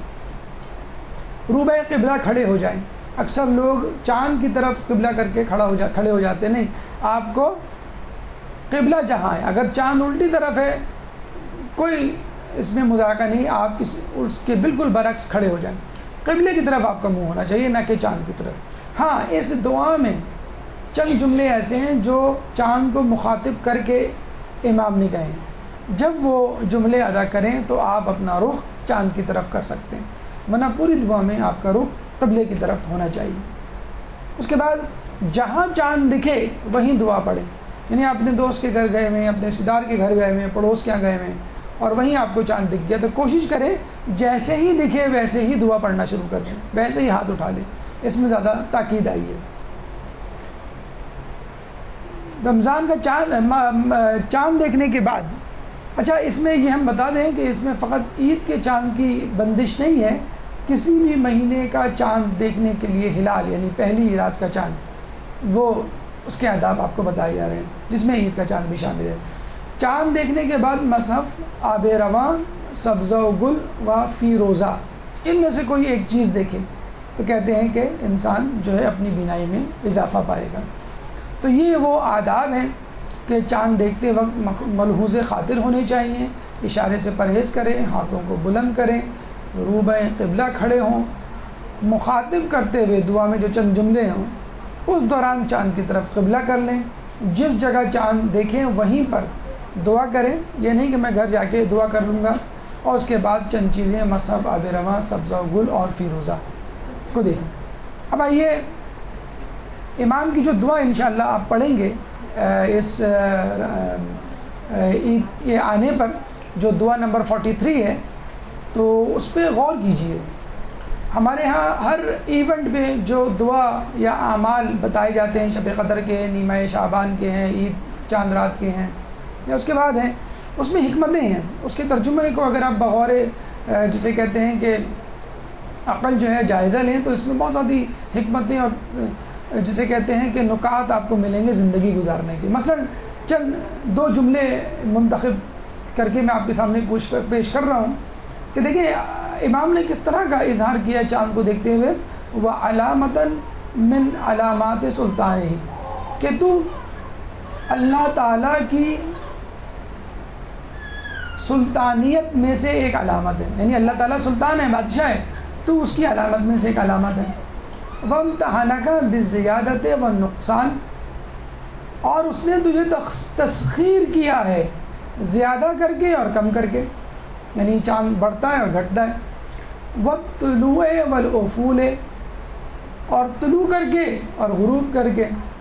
وَالْإِنَارَةِ وَالْكُسُوفِ، چمک دے کر اور گہنا کر، یعنی اللہ تعالیٰ نے چاند کو مخصر کر لیا ہے، مسخر کر لیا ہے۔ کیسے مسخر کر لیا ہے؟ زیادہ کر کے کم کر کے چاند بڑھتا ہے چاندنی رات تک اور پھر گھٹنا شروع ہو جاتا ہے۔ وَالنُّقْصَانِ وَالطُّلُوعِ وَالْأُفُولِ، رات میں نکلتا ہے دن میں غائب ہو جاتا ہے۔ وَالْإِنَارِ وَالْكُسُوفِ، چاند رات کو چودھویں رات کو کتنا آب و تاب سے چمک رہا ہوتا ہے اور جب گرہن لگتا ہے تو غائب ہو جاتا ہے، ہوتے ہوئے بھی نظر نہیں آتا۔ اس کا مطلب ہے کہ چاند ایک تغیر پذیر، تبدل پذیر جو ہے وہ شے ہے، اور یاد رکھ لیجئے جس چیز میں تغیر آئے، جو چیز بڑھے اور گھٹے، چھپے اور نکلے، غروب اور طلوع ہو، وہ چیز کبھی خدا نہیں ہو سکتی۔ اور یہ ایک ضرب ہے، ایک دلیل ہے ان مذاہب کے خلاف کہ جن مذاہب میں سورج، چاند، ستاروں کو خدا سمجھا جاتا تھا۔ تو امام نے ان جملوں کو ادا کر کے چاند کو اس کی حقیقت بتلا دی اور باطل پرستوں کو بے نقاب کر دیا کہ جس چاند کو تم خدا سمجھتے ہو وہ خدا تو تغیر پذیر ہے، اور خدا تغیر پذیر ہو تو وہ خدا نہیں ہوتا بلکہ مخلوق ہوتا ہے، اس کا خالق خدا ہوتا ہے۔ ایک اور جگہ آگے چل کے فرماتے ہیں ہلال امن من الآفات و سلامت من السیئات، کہ اے خدا اس ہلال کو، اس چاند کو امن قرار دے من الآفات، آفات سے۔ کراچی والوں کو تو خصوصی طور پہ اس جملے کو کئی مرتبہ دہرانا چاہیے کہ جس طرح ہر مہینے جو ہے کسی نہ کسی آفت مصیبت کی لپیٹ میں ہوتا ہے، تو بہت زیادہ ضرورت ہے اس قسم کی دعاؤں کو پڑھنے کی۔ امریکہ میں جہاں پر اس کو شکست دینے والا کوئی نہیں، بے لگام گھوڑے کی طرح وہ گھوم رہا ہے، اس کو خدائی آفات، آج کل ایک آئرین نام کا سیلاب آیا ہوا ہے جس میں تقریباً 2-2.5 لاکھ افراد اب تک شفٹ ہو چکے ہیں، اور کئی لاکھ افراد کو، 20-25 لاکھ افراد کو شفٹ ہونے کا کہہ دیا امریکن گورنمنٹ نے۔ 7 اسٹیٹس میں وہ طوفان آیا ہوا ہے، حتیٰ کہ خود نیو یارک بھی محفوظ نہیں ہے۔ خود پریزیڈنٹ اوباما کہہ چکے ہیں کہ میں اپنی زندگی میں شاید اس سے بڑا طوفان اور سیلاب نہ دیکھوں۔ تو ٹھیک ہے، خدا نے اس کو اپنی قدرتی آفات کی مار ماری، لیکن یہاں پر ہم خود اپنے لیے نقصان اور جسے کہتے ہیں آفات پیدا کرنے پہ تلے ہوئے ہیں۔ تو آپ نے دیکھا کہ امام نے کس طرح عقیدہ توحید کو بھی اجاگر کر دیا اور اپنے لیے امن و سلامتی کی دعا بھی مانگ لی۔ اب آئیے اختلاف رؤیت ہلال، اس میں تو بہت زیادہ گفتگو ہو سکتی ہے، بلکہ بہت زیادہ لطیفے بھی سنائے جا سکتے ہیں۔ کل ہم اچھا آپ کا روزہ اگر نہیں ہے تو کر لیں آپ غیبت، ورنہ کوشش کریں کہ غیبت نہ کریں. دیکھیے ابھی عید کا چاند نہیں دکھا ہے، صرف ان کا دیدار ہوا ہے جو عید کا چاند دکھتے ہیں، تو آپ کے لبوں کو ان کا نام آنا شروع ہوا اور آپ نے غیبت کرنی شروع کی. کل ہم ایک انگلش ویب سائٹ islamwatch.com پہ وزٹ کر رہے تھے، تو اس میں شب قدر معین کیوں نہیں ہے اس پہ آرٹیکلز تھے. اچھا اختلاف عید کیوں ہے اس پہ آرٹیکلز تھے. اس طرح چند آرٹیکلز تھے. ہم نے بڑی خوشی خوشی اس کو پڑھنا شروع کیا. پتہ چلا وہ ویب سائٹ کسی کرسچن کی ہے اور اس نے ان چیزوں کو ہدف بنا کر اسلام کا مذاق اڑایا. یہ کیسا اسلام ہے کہ جن کو اپنی عیدوں کا نہیں پتہ؟ یہ کیسا اسلام ہے جو شب قدر ڈھونڈتے پھرتے ہیں، ان کو جسے کہتے ہیں کہ معین ہی نہیں کیا انہوں نے.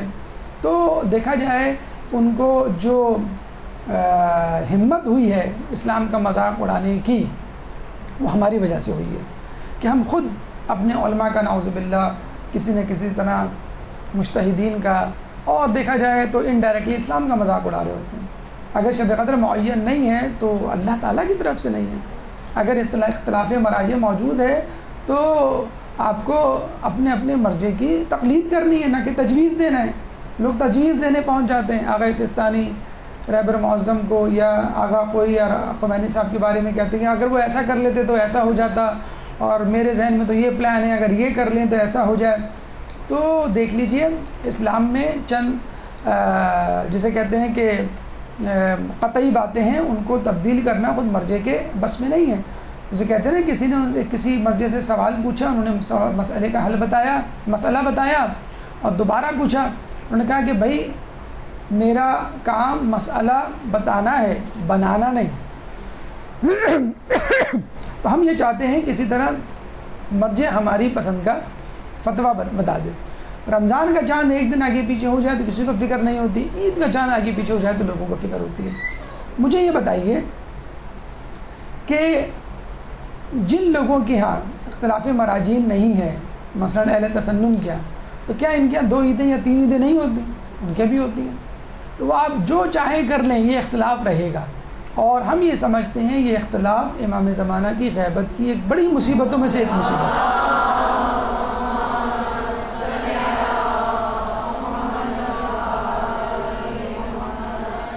جس طرح ہم لوگ مصائب کا شکار ہیں، ظلمت کا شکار ہیں، ظلم کا شکار ہیں، تذلیل کا شکار ہیں، کیوں ہم نے امام کی معرفت نہیں حاصل کی؟ اور جب امام غیبت میں چلا گیا تو ہم جو ہیں امام کے نمائندوں یعنی مراجعین کو، جسے کہتے ہیں کہ اپنے اعتراضات کا نشانہ بنا رہے ہیں. اگر رسول کی امت امام کی معرفت حاصل کر لیتی تو امام ہوتے اور اختلاف کا مسئلہ ہی ختم ہو جاتا. کچھ لوگ کہتے ہیں بھائی سائنسی ایجادات آ چکی، ان سے استفادہ کیوں نہیں کرتے؟ تو بھائی ضروری نہیں ہے کہ سائنسی ایجاد اگر آ گئی ہو تو اس کو ہر حکم اور مسئلے میں استعمال کیا جائے. اب آپ کا بھائی صفحہ مروہ کی پہاڑیوں پر چکر ہی تو لگانا ہے آگے پیچھے، تو ایوبیہ کی جو ایئر لفٹرز ہوتی ہیں، چیئرز ہوتی ہیں، وہ لگا دی جائیں صفحہ مروہ پہ. وہ 7 مرتبہ گھوم لیں گے اور آپ بھی گھوم لیں گے. نہیں، چلنا مقصود ہے اپنی ٹانگوں سے، جسے کہتے ہیں. وہاں پہ آپ 7C کے رکشے چلا دیں، آپ جو ہیں وہ شٹل سروس چلا دیں کراچی یونیورسٹی والی. نہیں، آپ کو اپنی ٹانگوں سے چلنا ہے تاکہ وہ فیل کر سکیں وہ احساسات و جذبات جو بی بی ہاجرہ کے ساتھ پیش آئے. اسی طرح ذبیحہ کے لیے آپ کہیں کہ بھائی مشینیں آ گئی ہیں اور ایک دم سے سینکڑوں گائیں ایک وقت میں کٹ سکتی ہیں مشین کے ذریعے. نہیں، آپ کو اللہ اکبر کہنا ہے، آپ کو تمام جسے کہتے ہیں کہ تقاضے پورے کرنے. تو کچھ چیزیں ایسی ہیں. اب آپ یہ کہہ لیں کہ بھائی پہلے زمانے میں سفر بڑا مشکل ہوتا تھا، اب کے زمانے میں کمفرٹیبل ہے. تو پہلے زمانے میں سفر کے دوران روزہ نہیں تھا، اب ہم رکھ سکتے ہیں. پہلے زمانے میں سفر کمفرٹیبل نہیں تھا اس لیے نماز قصر تھی، اب کمفرٹیبل ہے. بلکہ جہاز میں تو وہ کھانے اور کمفرٹ ملتا ہے جو خود ہمارے گھر میں نہیں ہوتا.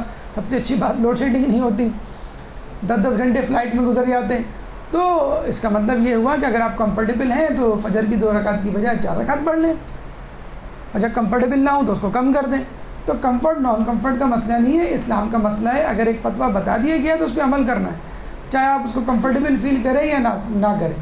اسلام پر عمل کرنا اصل کامیابی ہے، نہ کہ لوگوں میں اتحاد و یگانگت ایک مصنوعی طور پہ پیدا کر دی جائے.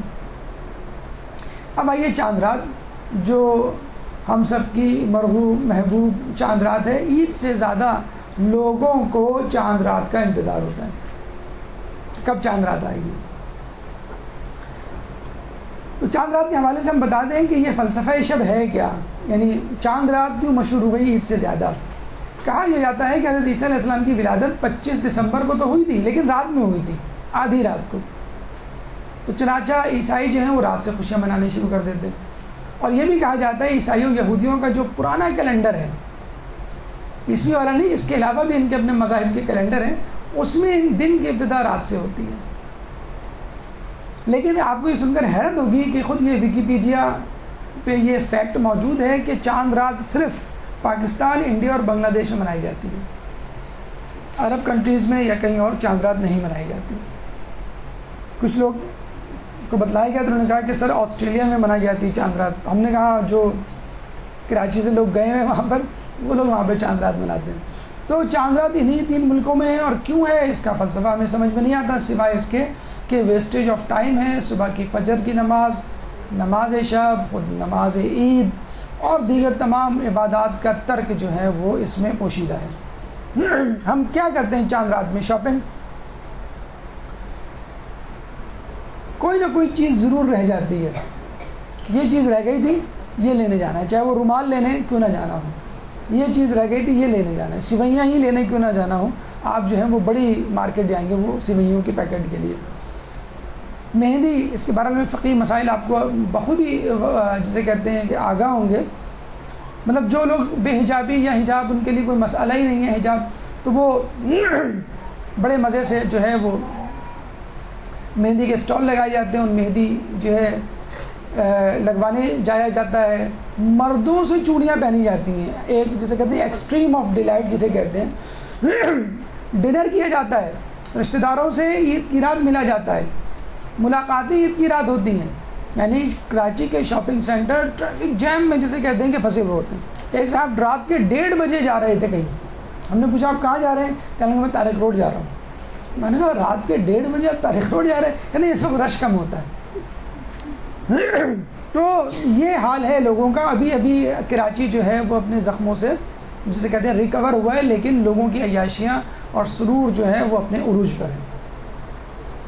تو اچھا آپ نے دیکھا بھی ہوگا کہ عموماً بہنوں کے گھر یا جسے کہتے ہیں بہوؤں کے گھر جو کیک لے کے جایا جاتا ہے، یا بری جسے کہتے ہیں، لیکن جس کی نئی شادی ہو یا جسے کہتے ہیں کہ نکاح ہوا ہو، تو وہ بھی عید کی رات اگر یہ کام کرنا ہے تو آپ عید کے دن کر سکتے ہیں، لیکن عید کی رات کو کیا جاتا ہے.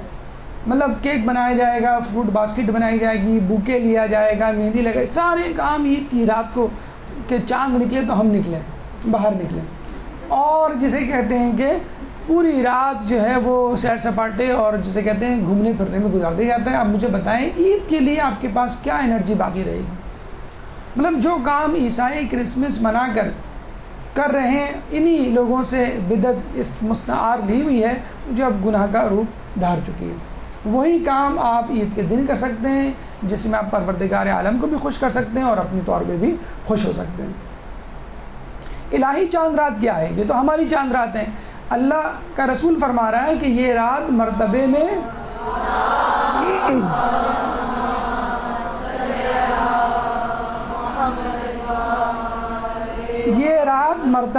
شب قدر سے کچھ کم نہیں. مجھے بتائیے کتنا بڑا اسٹیٹمنٹ ہے رسول خدا کا. مرتبے سے کچھ، ٹھیک ہے 19-20 کا فرق ہے اگر ہے تو، لیکن بہت بڑی بات ہے. شب قدر 1000 مہینے سے بہتر ہے تو ہو سکتا ہے یہ فقط 1999 ہو وغیرہ وغیرہ، لیکن بہرحال شب قدر سے کم نہیں ہے. رسول اللہ کا اسٹیٹمنٹ مفاتیح الجنان میں. لیلۃ الانعام، لیلۃ الجائزہ اس کو کہا گیا ہے کہ انعام کی رات ہے، جائزہ لینے کی رات، تحفے کی رات. مطلب بالکل ایسی مثال ہے کہ ایک مزدور کو کہا جائے کہ تم 30 دن کام کرو اور 30 دن بعد فلاں جگہ آ جانا کمپنی اور وہاں پہ تمہیں تنخواہ مل جائے گی. اور 30 دن بعد وہ کمپنی جانے کی بجائے کسی اور طرف نکل کھڑا ہو. لوگ کہیں بھائی کمپنی تو ادھر ہے، تم تو شاپنگ سینٹر کی طرف جا رہے ہو. تو جب تمہارے جیب میں تنخواہ نہیں ہوگی تو تم شاپنگ کیسے کرو گے؟ تو بالکل ایسی مثال ہے کہ مومن کو 30 دن محنت کرنے کے بعد اللہ تعالیٰ مسجد میں بلا رہا ہے، آ جاؤ بھائی مسجد میں سب اپنی اپنی عیدی لے لو. اور آپ کہہ رہے ہیں کہ نہیں مجھے جو ہے وہ شیطان محترم سے ملنے جانا ہے، وہ میرا اللہ والا چورنگی پہ انتظار کر رہا ہوں. نام بھی دیکھیں انہوں نے طارق روڈ کا جو ہے وہ اللہ والا چورنگی رکھا ہے. ابتدا اللہ سے اور اختتام بہادر آباد کی چورنگی پہ بہادری کے ساتھ، شیطان بہادر کے ساتھ. تو یہ عجیب عجیب جسے کہتے ہیں کہ نورانی موڑ ہیں جن سے گزر کے آدمی جو ہے وہ آخر میں پہنچتا ہے شیطان کی جھولی میں پک کر شیطان میں. مطلب کہتے ہیں نا کہ پھل پک جائے اور جب گرے تو کسی چور کی جھولی میں گر جائے. تو شیطان بھی کیا کرتا ہے؟ آپ کیا سمجھ رہے ہیں؟ آپ بڑے مزے سے روزے گزار رہے ہیں تو آپ کا جو فیملی شیطان ہے، جس طرح فیملی ڈاکٹر ہوتے ہیں فیملی شیطان ہے، کیا وہ قید خانے میں آرام سے بیٹھا ہوگا؟ وہ پلان کر رہا ہوگا کہ میری روزانہ کی دہاڑی خراب ہو رہی ہے، اللہ تعالیٰ نے مجھے پابند سلاسل کر دیا ہے. جس طرح ٹھیلے والے کو اب بند کر دیں، ہڑتال کر دیں 30 دن کی، تو میری دہاڑی چلی گئی تھی، تو شیطان کی دہاڑی چلی گئی ہے. اب دہاڑی منانے کے لیے کیا کرے گا؟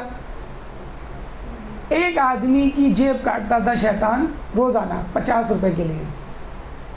اس نے سوچا ٹھیک ہے میں چاند رات کو پوری تنخواہ کاٹ لوں گا اس کی جیب سے. تو بس شیطان وہی کر رہا ہے، 30 دن آپ کو نیکیاں کمانے کو دے رہا ہے اور چاند رات کو وہ اکٹھا آپ کی جھولی سے وہ تمام انعامات، وہ تمام تحفے، وہ تمام تقوی نکال لے گا جو آپ نے اس رمضان میں کمایا.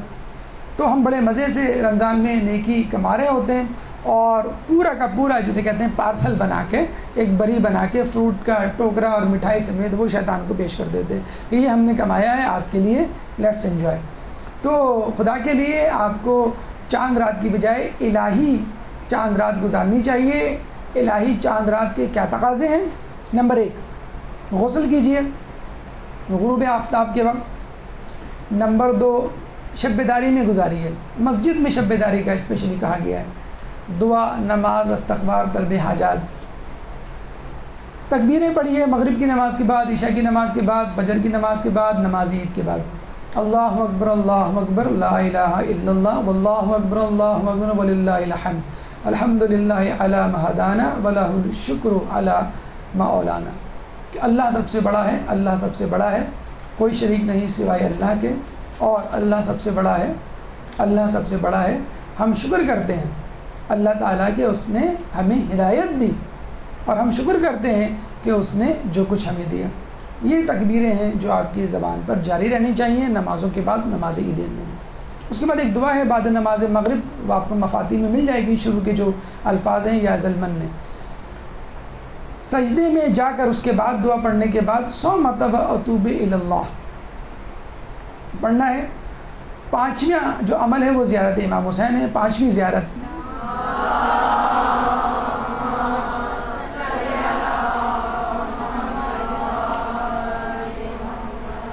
آپ اگر مفاتیح کھول کے دیکھیں تو زیارت کے باب میں زیارت امام حسین، پہلی زیارت، دوسری زیارت، تیسری، چوتھی، پانچویں زیارت کے آگے لکھا ہوا ہے نماز عید اور عید الفطر اور شب عرفہ نیمہ شعبان کے وقت پڑھنے والی زیارتیں.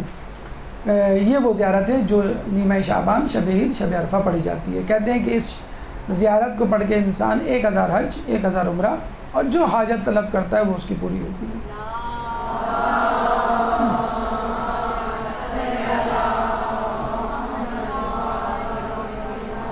اس کے علاوہ دعائے شب جمعہ یا دائم الفضل 3 لائن کی دعا ہے جو آپ کو نماز شب جمعہ کے اعمال میں مل جائے گی. 10 مرتبہ اس کو پڑھنا ہے.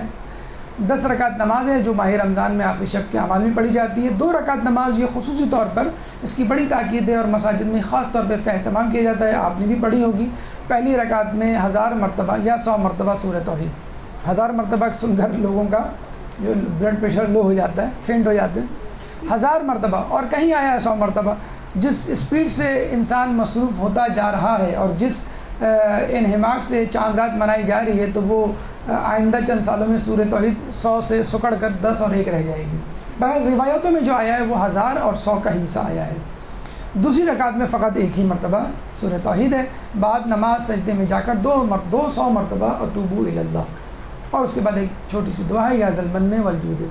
تو یہ وہ دعا ہے، یہ وہ نماز ہے. اسپیشلی اگر آپ دیگر نمازیں نہ پڑھ سکیں تو کم از کم ان 2 رکعت کو انجام دیں.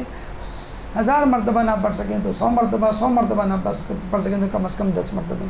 مستحب نمازیں اس میں تھوڑا تغیر تبدل ہو سکتا ہے، لیکن جس طرح لکھا ہوا ہے اگر آپ اس طرح پڑھیں تو یقیناً آپ کو اسی طرح کا اجر ملے گا کہ جس طرح کہ منقول ہے اس نماز کے لیے، ان اعمال کے لیے.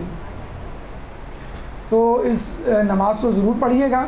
اس نماز کے لیے مولا علی فرماتے ہیں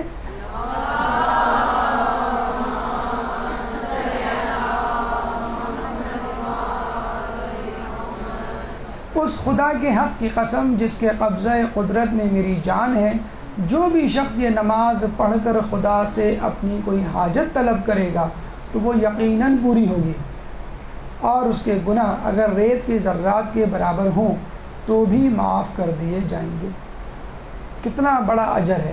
2 رکعت نماز فقط، آپ کو 15 منٹ بھی یا آدھا گھنٹہ بھی جسے کہتے ہیں زیادہ سے زیادہ نہ لگے، آپ جو حاجت طلب کریں گے، جو چیز مانگیں گے آپ کو ملے گی، اور اگر ریت کے ذرات کے برابر بھی گناہ ہوں تو وہ معاف کر دی جائیں گے۔ نماز کے بعد یا اللہ یا اللہ یا رحمان دعا ہے، وہ مفاتی میں درج ہے۔ کم از کم یہ دعا جس کے بارے میں باقاعدہ مولا علی ایک خوشخبری سنا رہے ہیں کہ اس دعا کو پڑھنے کے بعد، اس نماز کو پڑھنے کے بعد تمہیں کیا ملے گا، کم از کم اس نماز کو آپ لوگ جو ہیں وہ ضرور ادا کریں۔ اس کے علاوہ اور بھی نمازیں ہیں، مثلا 14 رکعت نماز ہے، ہر رکعت میں الحمد کے بعد آیت الکرسی اور 3 مرتبہ سورہ توحید۔ ثواب کیا ہے؟ ہر رکعت کے بدلے 40 سال کی عبادت اور ماہ رمضان کے پورے روزے اور عبادت۔ اچھا، بہت ساری جگہوں پر جیسے انا انزلنا ہے اور دیگر دعائیں ہیں یا اعمال ہیں جس میں باقاعدہ پورے رمضان کا اور شب قدر کا بھی ثواب ہے، تو ایسے اعمال تو ضرور کریں کہ جس میں پورے رمضان کا ثواب، پوری شب قدر کا ثواب، کہ بیٹھے بٹھائے 30 دن کی مشقت بیٹھے بٹھائے شب قدر ایک معین اور مقبول شب قدر آپ کو ہاتھ آ جائے۔ غسل کہتے ہیں کہ آخری شب یعنی فجر سے پہلے بھی غسل ہے، اور یہ بھی موجود ہے مفاتی میں کہ مصلی عبادت پر صبح صادق تک موجود رہنا۔ مطلب بڑی عجیب بات ہے، اور تھوڑا سا نعوذ باللہ لوگوں کو غصہ بھی آتا ہے کہ یہ کیا ہے، چاند رات کو بھی اللہ تعالیٰ ہمیں جگا رہا ہے۔ اور وہی اللہ اگر آپ کو کہہ دے کہ آپ کو جو ہے وہ کراچی کے شاپنگ سینٹرز پہ سیل لگی ہے، جو چاہیں لے جائیں، 10% صرف دینا ہے آپ کو 100 میں سے، تو آپ جو ہے پوری رات جو ہے وہ شاپنگ سینٹر میں گزار دیں۔ کہتے ہیں کہ انگلینڈ، یورپ اور امریکہ میں جو کرسمس کا دن ہوتا ہے، جب وہ گزر جاتا ہے تو اس کے اختتام پر جو نیکسٹ ڈے آتا ہے اس میں سیل لگتی ہے۔ کیوں کہ اگر لوگوں نے کرسمس میں اگر نہیں خریدا تو اس کے بعد تو کافی عرصے تک دکاندار بیکار بیٹھے ہوتے ہیں، تو کہتے ہیں کہ اس پوری رات کو لوگ شاپنگ سینٹر میں گزارتے ہیں۔ پوری رات کیوں لگی ہوئی ہوتی ہے، اور دکانیں وہاں تو 9 بجے کھلتی ہیں۔ ہمارے یہاں تک طرح کے لوگ تو ہیں نہیں کہ رمضان آ گئے تو رات بھر دکان کھلی رہے گی۔ تو کرسمس کے دوسرے دن یعنی 26 دسمبر کو سیل لگتی ہے۔ اس سیل کے لیے 25 دسمبر اور 26 دسمبر کی درمیانی شب لوگ شاپنگ سینٹرز اور شاپنگ مالز میں باقاعدہ کیوں لگا کے بیٹھے ہوتے ہیں، رات بھر بیٹھے ہوتے ہیں، اسے کہتے ہیں، تاکہ ہمیں دوسرے دن سامان مل جائے۔ تو مومن مصلی پر کیوں نہیں بیٹھ سکتا رات بھر؟ کم از کم اعمال کرنے تک مصلی پہ بیٹھے، جتنے اعمال کر سکتے ہیں، یا کم از کم لہو العب میں وہ دن نہ گزارے۔ تو اللہ تعالیٰ کی جو یہ اعمال ہیں یہ اسی چاند رات سے، جسے کہتے ہیں کہ احتراز کرنے کا ایک بہانہ ہے جو اللہ تعالیٰ نے آپ کو فراہم کیا۔ تو یہ فرق ہے ہماری چاند رات اور الہی چاند رات میں۔ ہماری چاند رات میں گناہوں کا انبار ہوتا ہے، الہی چاند رات میں نیکیوں کا پہاڑ۔ ہماری چاند رات میں مہندی لگے ہاتھ ہوتے ہیں، اور الہی چاند رات میں دعا میں اٹھے ہوئے ہاتھ۔ ہماری چاند رات دکانوں پر لڑکھڑاتے قدم ہوتے ہیں، اور الہی چاند رات میں مصلی پر جمے ہوئے قدم ہوتے ہیں۔ ہماری چاند رات میں نظروں کی خیانت ہوتی ہے، اور الہی چاند رات میں نظروں کی حفاظت ہوتی ہے۔ اب یہ آپ کے اوپر ڈیپینڈ کرتا ہے کہ آپ کس چاند رات کا انتخاب کرتے ہیں۔ اپنی خود ساختہ بنائی ہوئی، ہم نے آپ کو بتا دیا ہے کہ پاکستان، انڈیا اور بنگلہ دیش میں فقط جسے کہتے ہیں کہ خود ساختہ چاند رات ہے جس کو بنایا گیا ہے، اور جس کی وجہ سے عید میں ہونے والے تمام اعمال جو ہیں وہ غارت ہو جاتے ہیں۔ تو ویسے بھی آپ کو جاگنا تو ہے، نہ چاہتے ہوئے بھی کچھ نہ کچھ دیر تک یا لیٹ نائٹ لوگ جاگ لیتے ہیں، تو کم از کم ان اعمال کو کرنے کے بعد سوچیں۔ اگر آپ پوری رات جاگنے کی، جسے کہتے ہیں کہ جاگنے کی استطاعت یا تحمل نہیں رکھتے، تو اس عید کو، اس چاند رات کو پچھلی عیدوں اور پچھلی چاند رات سے ذرا مختلف گزاریں۔ اب آئیے صبح عید کی طرف، کہ جب ہم صبح عید کرتے ہیں تو اس وقت ہمیں کس طرح اپنی عید کی ابتدا کرنی چاہیے۔ درود پڑھ دیں محمد والے محمد۔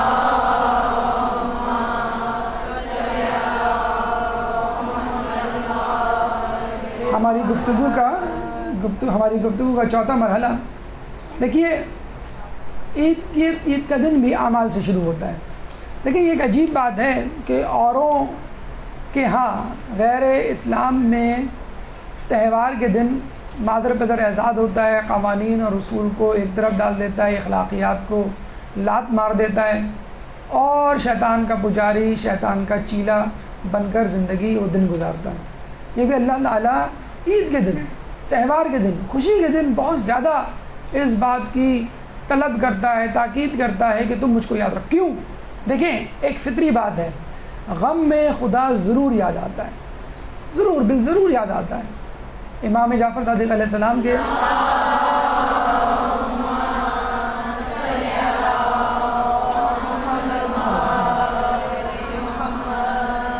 آپ کے پاس ایک ملحد آیا اور کہنے لگا میں خدا پہ یقین نہیں رکھتا، میں کیسے یقین کر لوں کہ خدا ہے؟ امام نے فرمایا کبھی تیرے ساتھ ایسا ہوا ہے کہ بیچ دریا میں طوفان آیا ہو، منجدار میں تیری کشتی ڈولی ہو اور تو ڈوبنے کے قریب ہو اور تیرے دل میں ایک امید کی کرن پھوٹی ہو؟ اس نے کہا ہاں. چلا بس وہی خدا ہے. ایک ملحد کو، ایک زندیق کو، ایک ایتھیسٹ کو، ایک کافر کو بھی خدا یاد آ جاتا ہے. کب؟ مصیبت کے وقت. لیکن خوشی ایک ایسی جسے کہتے ہیں کہ جادو کی چھڑی ہے، یا خوشی ایک ایسا جسے کہتے ہیں کہ عذاب عظیم ہے مومن کے لیے اگر وہ اس خوشی میں خدا کو بھول جائے. تو غم میں خدا یاد آ جاتا ہے، اور غم کے علاوہ اگر خوشی مل جائے تو اکثر خدا کو بھول جاتا ہے. تو اسی لیے اللہ تعالیٰ نے جو بظاہر نظر آتا ہے کہ عیدین میں اور خوشی کے دنوں میں باقاعدہ تاکیدیں کی ہیں کہ تم یہ اعمال کرو تاکہ اللہ کی یاد کو اپنے دل میں رکھتے ہوئے وہ دن گزارو. تکبیریں جو ابھی اس سے پہلے آپ کے سامنے پیش کی گئی، بعد نماز فجر اور بعد نماز عید، باقاعدہ حدیث ہے کنز الامال میں کہ اپنی عیدوں کو تکبیروں سے زینت دو. ایک اور جگہ حدیث ہے کہ اپنی عیدوں کو تحلیل، تکبیر، تحمید اور تقدیس سے زینت دو، یعنی ذکر و اذکار اور تکبیر پڑھ دو.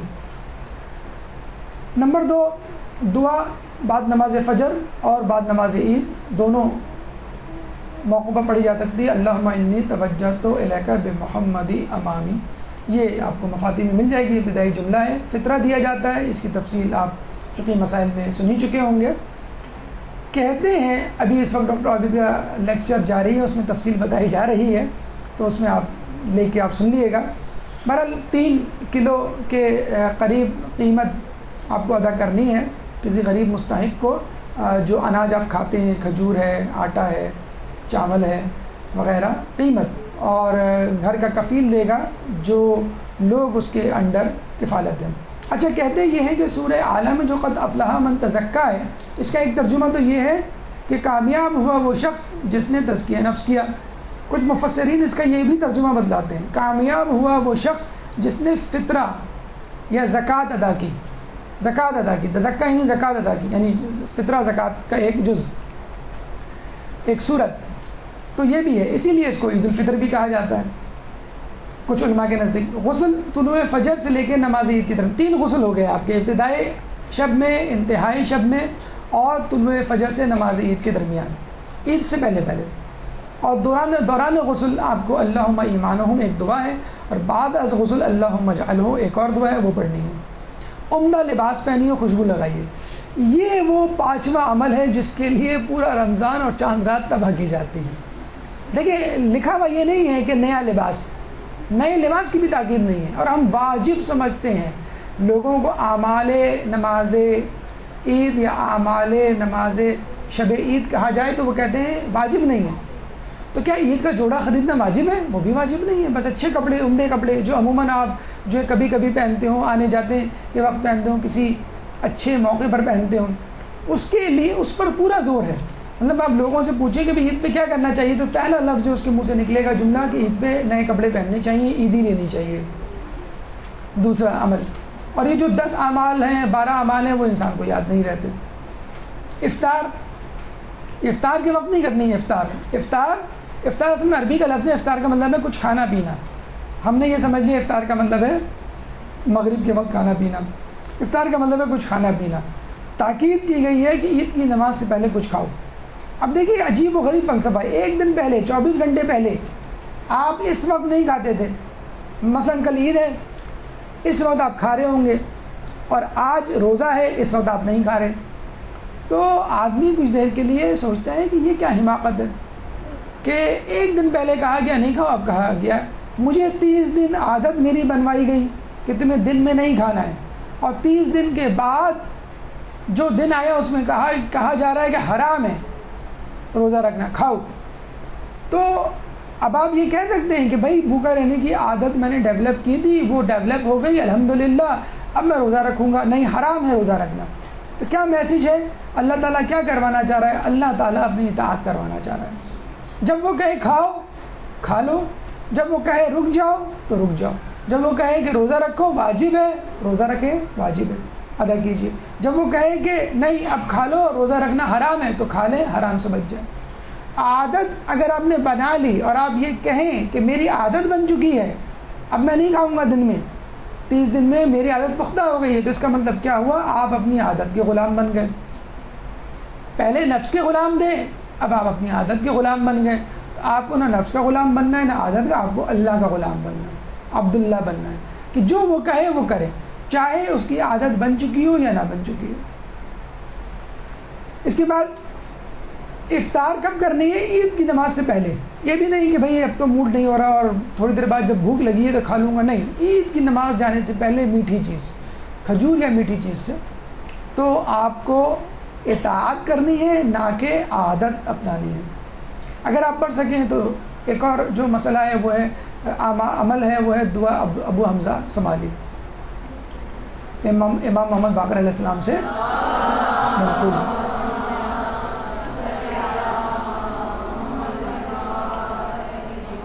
اس کے علاوہ ایک دعا جو عید الفطر میں پڑھی جاتی ہے, عید الاضحیٰ میں بھی اور جمعے کے بعد بھی, اللہم من تحیہ فی سے اس کی ابتدا ہوتی ہے. 8واں عمل نماز عید ہے, 2 رکعت نماز مستحب. یہ بڑی مشہور نماز ہے جو لوگ اکثر پڑھتے ہیں, اور یہ بھی کہا جاتا ہے کہ لوگ اس طرح پڑھتے ہیں جیسے واجب ہے, اور روزانہ کی 5 نمازیں جو ہے وہ نہیں پڑھتے. 80% لوگوں کی نماز فجر جو ہے قضا ہوتی ہے, لیکن نماز عید ضرور پڑھنے جاتے ہیں. بہرحال مستحب نمازیں پڑھنی چاہیے. پہلی رکعت میں سورہ اعلیٰ 5 تکبیروں کے ساتھ, دوسری رکعت میں سورہ شمس 4 تکبیروں کے ساتھ. بعد نماز صحیفہ کاملہ کی دعا نمبر 46 آپ کو پڑھنی ہے. اس کے بعد وہی زیارت امام حسین اور دعائے ندبہ جو جمعے کے دن اور عید کے دن پڑھنے کی بڑی تاکید آئی ہے. اس کے بعد سجدے میں جا کے اللہ اعوذ بک من النار کہ اللہ مجھے عذاب نار سے بچا. اس کے بعد 100 مرتبہ الف با الف. آپ نے دیکھا ابھی مولا علی نے جو کہا تھا کہ عید اس کی ہے جس کے گناہ معاف ہو جائیں, تو آپ اعمال نماز, اعمال شب عید اور اعمال یوم عید دونوں کا ایک جائزہ لے لیجئے. تمام اعمال میں اپنے گناہوں کی مغفرت, تمام اعمال میں اپنے گناہوں کا اعتراف, تمام اعمال میں کم و بیش اللہ کے سامنے مغفرت کی طلبی, عافیت کی طلبی. تو عید میں خصوصی طور پر رمضان کی طرح رمضان سے بڑھ کر اللہ کو یاد رکھنا, اللہ کے قریب ہونا ہے کہ یہ آپ کو وہ دن ہے کہ جو حقیقی خوشیاں دے گا اور آپ کے لیے عیدی فراہم کرے گا. یہی اللہ تعالیٰ کی طرف سے مغفرت ہی اصل میں حقیقی عیدی ہے. دیکھیں ہمارا مذہب غور و فکر کی کتنی زیادہ تاکید کرتا ہے. وہ قرآن میں آیا ہے نا, سورہ نحل آیت نمبر 11 میں اللہ کیا فرماتا ہے؟ والزیتون والنخیل والزیتون والنخیل والعناب.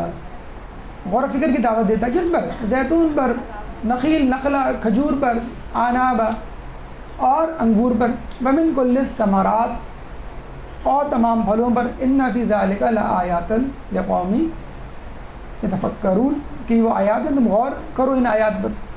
تو اللہ چھوٹی چھوٹی چیزوں پر غور کرنے کا کہہ رہا ہے, اپنے نفس پر غور کرنے کا کہہ رہا ہے.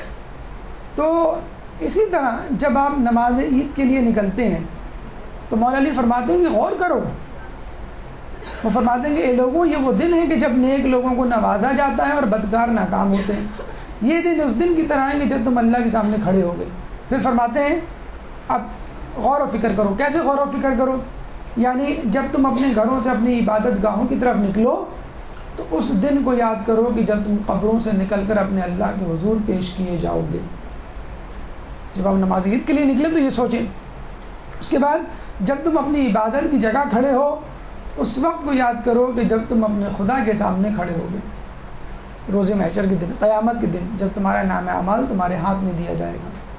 اور جب تم اپنے گھروں کو لوٹو تو اس وقت کو یاد کرو کہ جب تم جنت کی طرف اپنے گھروں کو لوٹو گے, جنت کی طرف. دیکھیں پازیٹیو اپروچ ہے, آپٹمسٹک اپروچ ہے, اور مولا جو ہے ہم سے حسن ظن رکھتے ہوئے کہہ رہے ہیں. حالانکہ بہت سارے ایسے لوگ ہوں گے جو خدا نخواستہ جن کا رخ کہیں اور ہوگا, لیکن جو صحیح طور پہ روزے رمضان, ماہ رمضان گزارے گا اور عید کے دن معصیت سے دور رہے گا, گناہ سے اپنے دامن کو آلودہ نہیں کرے گا, تو انشاءاللہ غور و فکر کرتے ہوئے اللہ تعالیٰ اس کی مغفرت کرے گا. اور عید کے دن بھی وہ اس فکر میں رہا کہ میں بخشا جاؤں گا یا نہیں, تو اللہ تعالیٰ ضرور اس کو جنت کی طرف لے جائے گا. تو تفکر نہ صرف رمضان میں بلکہ عید کے دن بھی آپ کو انجام دینا ہے.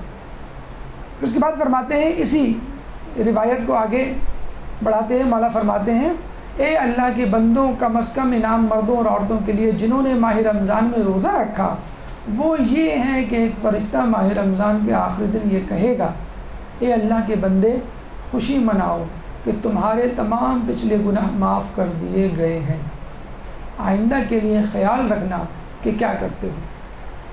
کم از کم انعام ہے جسے کہتے ہیں, اور زیادہ سے زیادہ ہمیں نہیں معلوم, ہماری آنکھوں نے کبھی دیکھا نہ ہمارے کانوں نے کبھی سنا. تو کم از کم انعام یہ ہے کہ اللہ تعالیٰ ہمارے تمام پچھلے گناہ معاف کر دے گا, جیسے بطن مادر سے ابھی اس دنیا میں تشریف لائیں. جیسے حج کے لیے نہیں کہا جاتا ہے کہ جب آپ حج کر کے آئیں تو ایسے ہیں جیسے ابھی پیدا ہوئے ہیں, اب آپ آگے کی فکر کریں, دوبارہ پیچھے کی فکر نہ کریں. تو چاہے وہ عورت ہو چاہے وہ مرد ہو جس نے ماہ رمضان میں روزے رکھے, آخری روزے کو ایک فرشتہ خوشخبری سنانے کے لیے آتا ہے کہ تمہارے تمام گناہ جو ہے وہ معاف ہو گئے. اب آئیے یوم عید کہ ہم یوم عید کس طرح منائیں. ایک درود پڑھ دیجیے محمد علیہ محمد.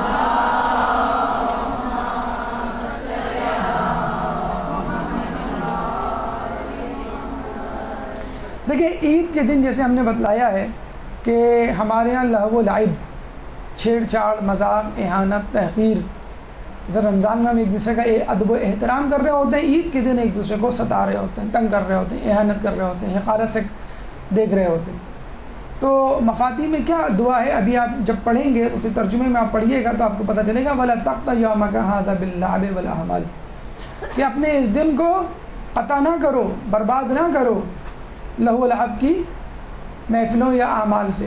وَأَنْتَ لَتَعْلَمُ أَمْرَدُودُ أَمْ مَقْبُولُ الْأَعْمَالِ, کہ تمہیں نہیں معلوم کہ تمہارے اعمال قبول ہوئے ہیں یا نہیں.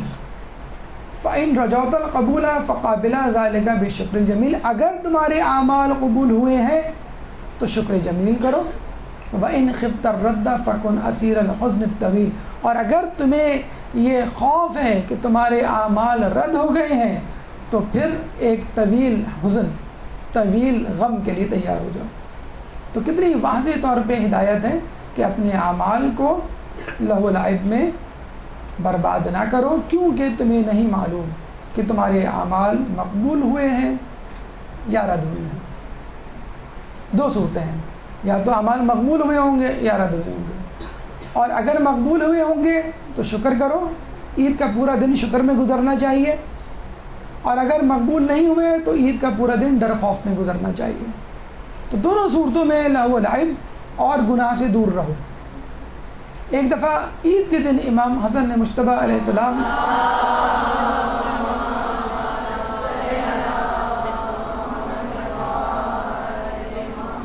کہیں سے گزر رہے تھے تو دیکھا عید کے دن لوگ لہو و لعب کھیلتا, ایسے کھیل تماشے مصروف ہیں کہ جو معیوب ہے. تو آپ نے فرمایا اس شخص پر حیرت در حیرت کہ جو آج کے دن کو لہو و لعب اور ہنسی مذاق میں گزار رہا ہے, جبکہ آج کے دن نیک لوگوں کو ثواب ملتا ہے اور غلط کار خسارہ اٹھاتے ہیں. خدا کی قسم اگر پردے ہٹا دیے جائیں تو لوگوں کو پتہ چل جائے اور وہ اچھی طرح جان لیں کہ نیک لوگ اپنی نیکیوں میں مصروف ہیں جبکہ گناہگار اپنے گناہوں میں گرفتار ہیں. تو آپ نے دیکھا اگر ہماری طرف سے پردے ہٹا دیے جائیں تو دو ہی قسم کے لوگ ہمیں نظر آئیں گے. جو نیک کام کر رہے ہیں اس کا مطلب یہ ہوا کہ وہ نیکوکار ہیں, نیکیاں کرتے آئے تھے اور اب بھی نیکیاں کر رہے ہیں, اور جو بدکار ہیں وہ گناہ کرتے آئے تھے اب بھی گناہ کر رہے ہیں. تو عید کے دن یہ نہ سمجھ لیجئے کہ میں نیکوکار تھا آج مجھے تھوڑا سا گناہ کر لینا چاہیے. تو جو عید کے دن گناہ کر رہا ہے اس کے لیے یہ الارم ہے کہ اس نے رمضان بھی گناہوں میں گزارا ہے اور اس طرح استفادہ نہیں کیا جس طرح کرنا چاہیے تھا. اسی طرح اگر کوئی شخص عید میں نیکی کر رہا ہے تو وہ اطمینان کر لے کہ اس کا رمضان بھی نیکیوں میں گزرا ہے اور مقبول نیکیوں میں گزرا ہے. عید کے بعد اور عید کے تمام دن آپ نے دیکھا ہوگا معانقہ کیا جاتا ہے. حدیث ہے امام جعفر صادق علیہ السلام سے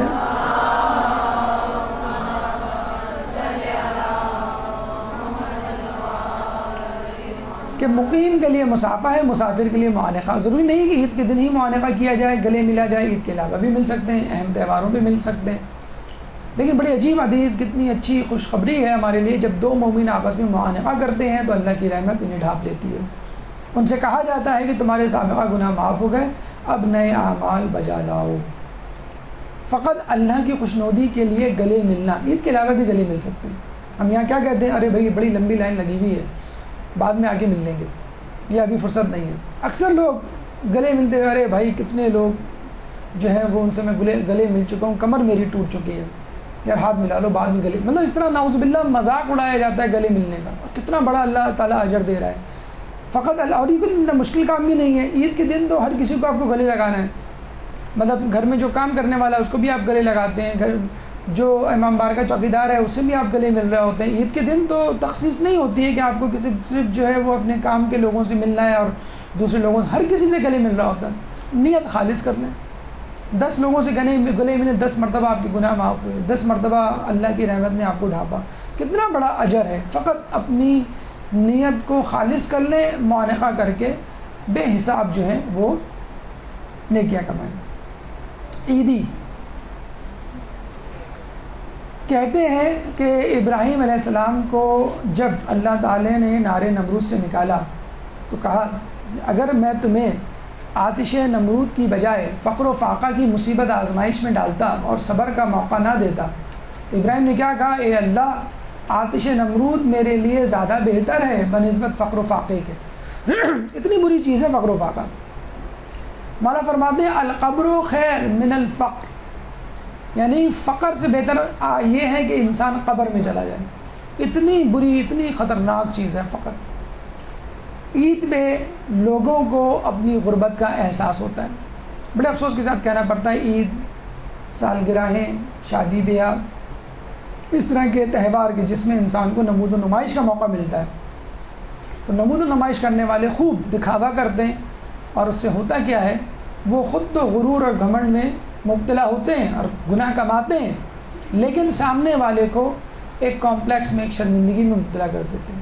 اور سامنے والا بیچارہ اپنے پھٹے پرانے یا کمتر جوڑے, کمتر کپڑے یا کمتر عیدی کو دیکھ کر اللہ تعالیٰ کے ناشکرے پن میں اضافہ کر بیٹھتا ہے. مطلب اگر ایک بچہ جو ہے وہ بڑے خوشی سے اپنے کزن کو بتائے کہ میرے والد صاحب نے مجھے 500 روپے عیدی دی ہے, تو دوسرا بیچارہ وہ بہت ہی پریشان کمپلیکس میں مبتلا ہو جائے, مجھے تو فقط 50 روپے ملی ہے, مجھے تو فقط 20 روپے ملی ہے, یا کسی کو 100 روپے ملی ہے تو وہ 20 روپے والے کو اس طرح کہے. تو سختی سے اپنے بچوں کو عیدی ڈسکلوز کرنے سے منع کریں, کسی کو عیدی نہ بتائیں کتنی عیدی ملی. نمبر ون خود بھی عیدی دینے میں احتیاط کریں, اپنے بچوں کو بھی اور اپنے جاننے والوں کو. اس سے یہ فائدہ ہوگا کہ آپ کے پیسوں کی بچت ہوگی. جو غیر متوقع طور پہ عیدی دینی پڑ جاتی ہے اس کے لیے پیسے بچ جائیں گے. دوسری بات یہ ہے کہ عیدی دینے میں اعتدال سے کام لیجیے. اگر آپ زیادہ عیدی دینے کے روادار ہیں, دے بھی سکتے ہیں, تب بھی ایک اعتدال سے کام لیتے ہوئے عیدی دیجیے. اور اس کا بہترین طریقہ یہ ہے کہ عیدی کے ساتھ کوئی تحفہ دے دیجیے. بچوں کو یہ کہیے کہ عیدی کو کھانے پینے کی چیزوں میں خرچ کرنے سے بہتر ہے اس کو جمع کرو, اور جمع کرنے کے بعد اپنے لیے کوئی اچھی سی چیز لے لو, بجائے اس کے کہ وہ روزانہ جو ہے وہ 500 کا نوٹ 100 کا نوٹ لے کے نکلیں, بھئی اب تو عید ہے, اب تو میں جو بھی چاہوں وہ کھاؤں پیوں. تو بہتر یہ ہے کہ ان کو ٹریننگ دی جائے کہ اسراف نہ کرو. ان کو ٹریننگ دی جائے کہ اگر تمہیں زیادہ عیدی مل رہی ہے تو اس عیدی کا دکھاوا نہ کرو. تمہیں عید پہ کوئی اچھا جوڑا ملا ہے تو لوگوں کے سامنے اتراؤ مت کوئی امی نے ابو نے موبائل یا کوئی چیز خرید کے دے دی ہے تو وہ لوگوں کو دکھا دینا پھر اس سے لوگوں کے دل ٹوٹتے ہیں. اور ہوتا یہ ہے کہ عید کے تہوار، سالگرہ کے دن اور دیگر خوشیاں جو ہیں وہ جسے کہتے ہیں غم کے دنوں میں تبدیل ہو جاتی ہیں. اپنے لیے بھی گناہ مقام آتے ہیں اور دوسروں کے لیے بھی. بچوں کو عیدی دیتے ہوئے یاد دلائیں کہ یہ ماہ رمضان کا تحفہ ہے، آپ نے جو روزے رکھے ہیں، تاکہ اس کو خوشی ہو کہ یہ عیدی نہیں ہے بلکہ یہ ماہ رمضان کی عیدی ہے. انشاءاللہ اگر میں اور نیکیاں کروں گا تو مجھے اور عیدی ملے گی. اسی طرح ان کو یہ یاد دلائیں کہ ہم عیدی تمہیں دے رہے ہیں ماہ رمضان کی دنیا میں، لیکن اصل عیدی قیامت دن اللہ تعالیٰ تمہیں دے گا. تو یہ مختلف مواقع، مختلف طریقے جس سے آپ بچوں کو عید یاد دلا سکتے ہیں. صلح کا دن ہے، جن لوگوں کو آپ نے ناراض کیا ہے ان کو راضی کر لیں. اپنے دل سے کینہ، جس کے بارے میں فرمایا ہے کینہ برائی کا بیج ہے. دیکھیں یہ وہ دن ہے کہ اگر آپ اپنے بدترین دشمن کو بھی گلے لگائیں، ہاتھ ملائیں، سلام کریں تو وہ اس دن سلام کا جواب دے گا، گلے لگے گا، بدترین دشمن بھی. تو اس موقع سے فائدہ اٹھائیں. SMS کر دیجئے جس سے آپ کی ناراضگی ہے، تاکہ ابھی سے وہ سمجھ جائے کہ سگنل آ گیا ہے فرینڈ شپ کا یا صلح کا، اور دوسرے دن جا کے اس کے گلے لگا لیجئے. جتنی بھی کدورتیں ہیں اسپیشلی ان لوگوں کو زیادہ آگے بڑھ کے گرم جوشی سے گلے لگائیں کہ جن لوگوں سے آپ کی چپخلش رہتی ہے. ساس بہو اسپیشلی آپس میں بہت اچھی طرح ایک دوسرے سے گلے ملیں اور گلے شکوے دور کریں. عید کا انفیکشن، آپ اپنے بچوں کو کہتے ہیں نا کہ بھائی عید میں ذرا کم کھاؤ، باہر کی چیزیں بہت زیادہ ہیں، رمضان میں تم نے روزے رکھے ہیں تو یہ نہ ہو کہ کوئی پیٹ خراب ہو جائے. جیسے قربانی میں اکثر لوگوں کا پیٹ خراب ہو جاتا ہے. عید کا انفیکشن کیا ہے؟ سب سے بڑا غفلت. انسان اس طرح غفلت میں پڑتا ہے، نہ اس کو نماز فجر کا ہوش رہتا ہے، نہ نماز شب کا ہوش رہتا ہے، نماز عید کا، نہ 5 وقتہ نمازوں کا. اور اس کے لیے ضروری نہیں کہ انسان کی آنکھیں کھلی ہوں، دل غافل ہو اور آنکھیں بیدار ہوں تو اس سے کوئی فائدہ نہیں. ایک اور جگہ فرمایا غفلت اور غرور کا نشہ شراب کے نشے کی نسبت دیر سے دور ہوتا ہے. ایک اور کا جگہ کہا گیا اس بے اختیار ہنسنے والے پر تعجب ہے جو یہ نہیں جانتا کہ اللہ اس پر راضی ہے یا ناراض. تو عید کے دن ہماری مثال ایسی ہے کہ ہم ڈرائیونگ سیٹ پر ہوتے ہیں اور سوئے ہوتے ہیں، ہمیں نہیں معلوم کہ یہ گاڑی جو ہے کہاں جا رہی ہے. سڑک تو فی الحال اسموتھ ہے، لیکن یہ سڑک کسی کھائی میں جا کے ختم ہو رہی ہے، کسی خندق میں ہمیں گرانے کے لیے لے جا رہی ہے، یہ ہمیں نہیں معلوم. تو عید کے دن عموماً لوگ اسی طرح گزارتے ہیں، غفلت کے دن، کہ اس میں جو چاہے کرو، کوئی پوچھنے والا نہیں. ٹی وی اگر آپ دیکھ رہے ہیں تو اس کے سامنے جو ہے وہ دیوار بن کے کھڑے رہتے ہیں، اس کی جسے کہتے ہیں اسکرین سے نہیں ہٹتے. کھانا کھا رہے ہیں تو دسترخوان پر جسے کہتے ہیں کہ بیٹھ جاتے ہیں اور گفتگو کر رہے ہیں تو اس میں کوئی احتیاط نہیں کہ میں کسی کا مذاق تو نہیں اڑا رہا، میں کسی کی غیبت تو نہیں کر رہا، میں کسی کی اہانت تو نہیں کر رہا. تو خدا را اس دن خصوصی طور پہ اپنے اوپر واچ رکھیے، مراقبہ کیجیے، مسلسل نظر رکھیے کہ رمضان بھر میں جو میں نے کمایا ہے کیا میں اس دن لٹا تو نہیں رہا. عید کی رات یعنی جب عید گزر جاتی ہے وہ رات بڑی ہی بور اور ڈپریسو رات ہوتی ہے، کیونکہ مومنوں کے لیے اگلے دن روزہ نہیں ہوتا عموماً، اور فاسقوں کے لیے جسے کہتے ہیں کہ مزید چاند رات نہیں ہوتی. تو دیوار وہ جسے کہتے ہیں کہ بازار جو ہے وہ ویرانے میں تبدیل ہو جاتے ہیں.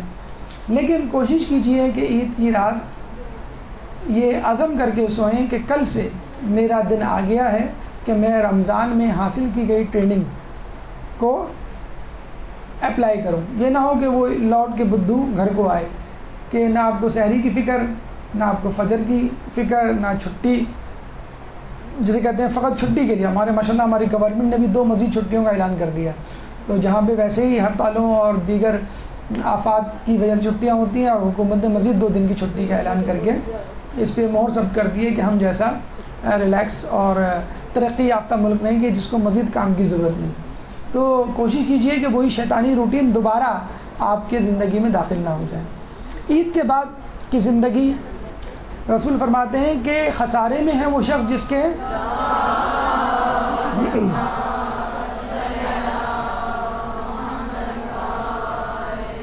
خسارے میں ہے وہ شخص جس کے 2 دن برابر گزرے. تو آپ کے لیے عید کا دن رمضان کے آخری روزے سے بہتر ہونا چاہیے. عید کا دوسرا دن یکم شوال سے بہتر ہونا چاہیے. تو آئندہ آنے والے دن یعنی شوال کا مہینہ رمضان کے مہینے سے بہتر ہونا چاہیے. یہ ہے اصل مومن جو خسارے میں نہیں ہے. تو اس کے لیے بہترین طریقہ جو اللہ تعالیٰ نے رکھا ہے 6 شوال کے روزے ہیں جو 4 سے لے کے 9 شوال تک منائے جاتے ہیں۔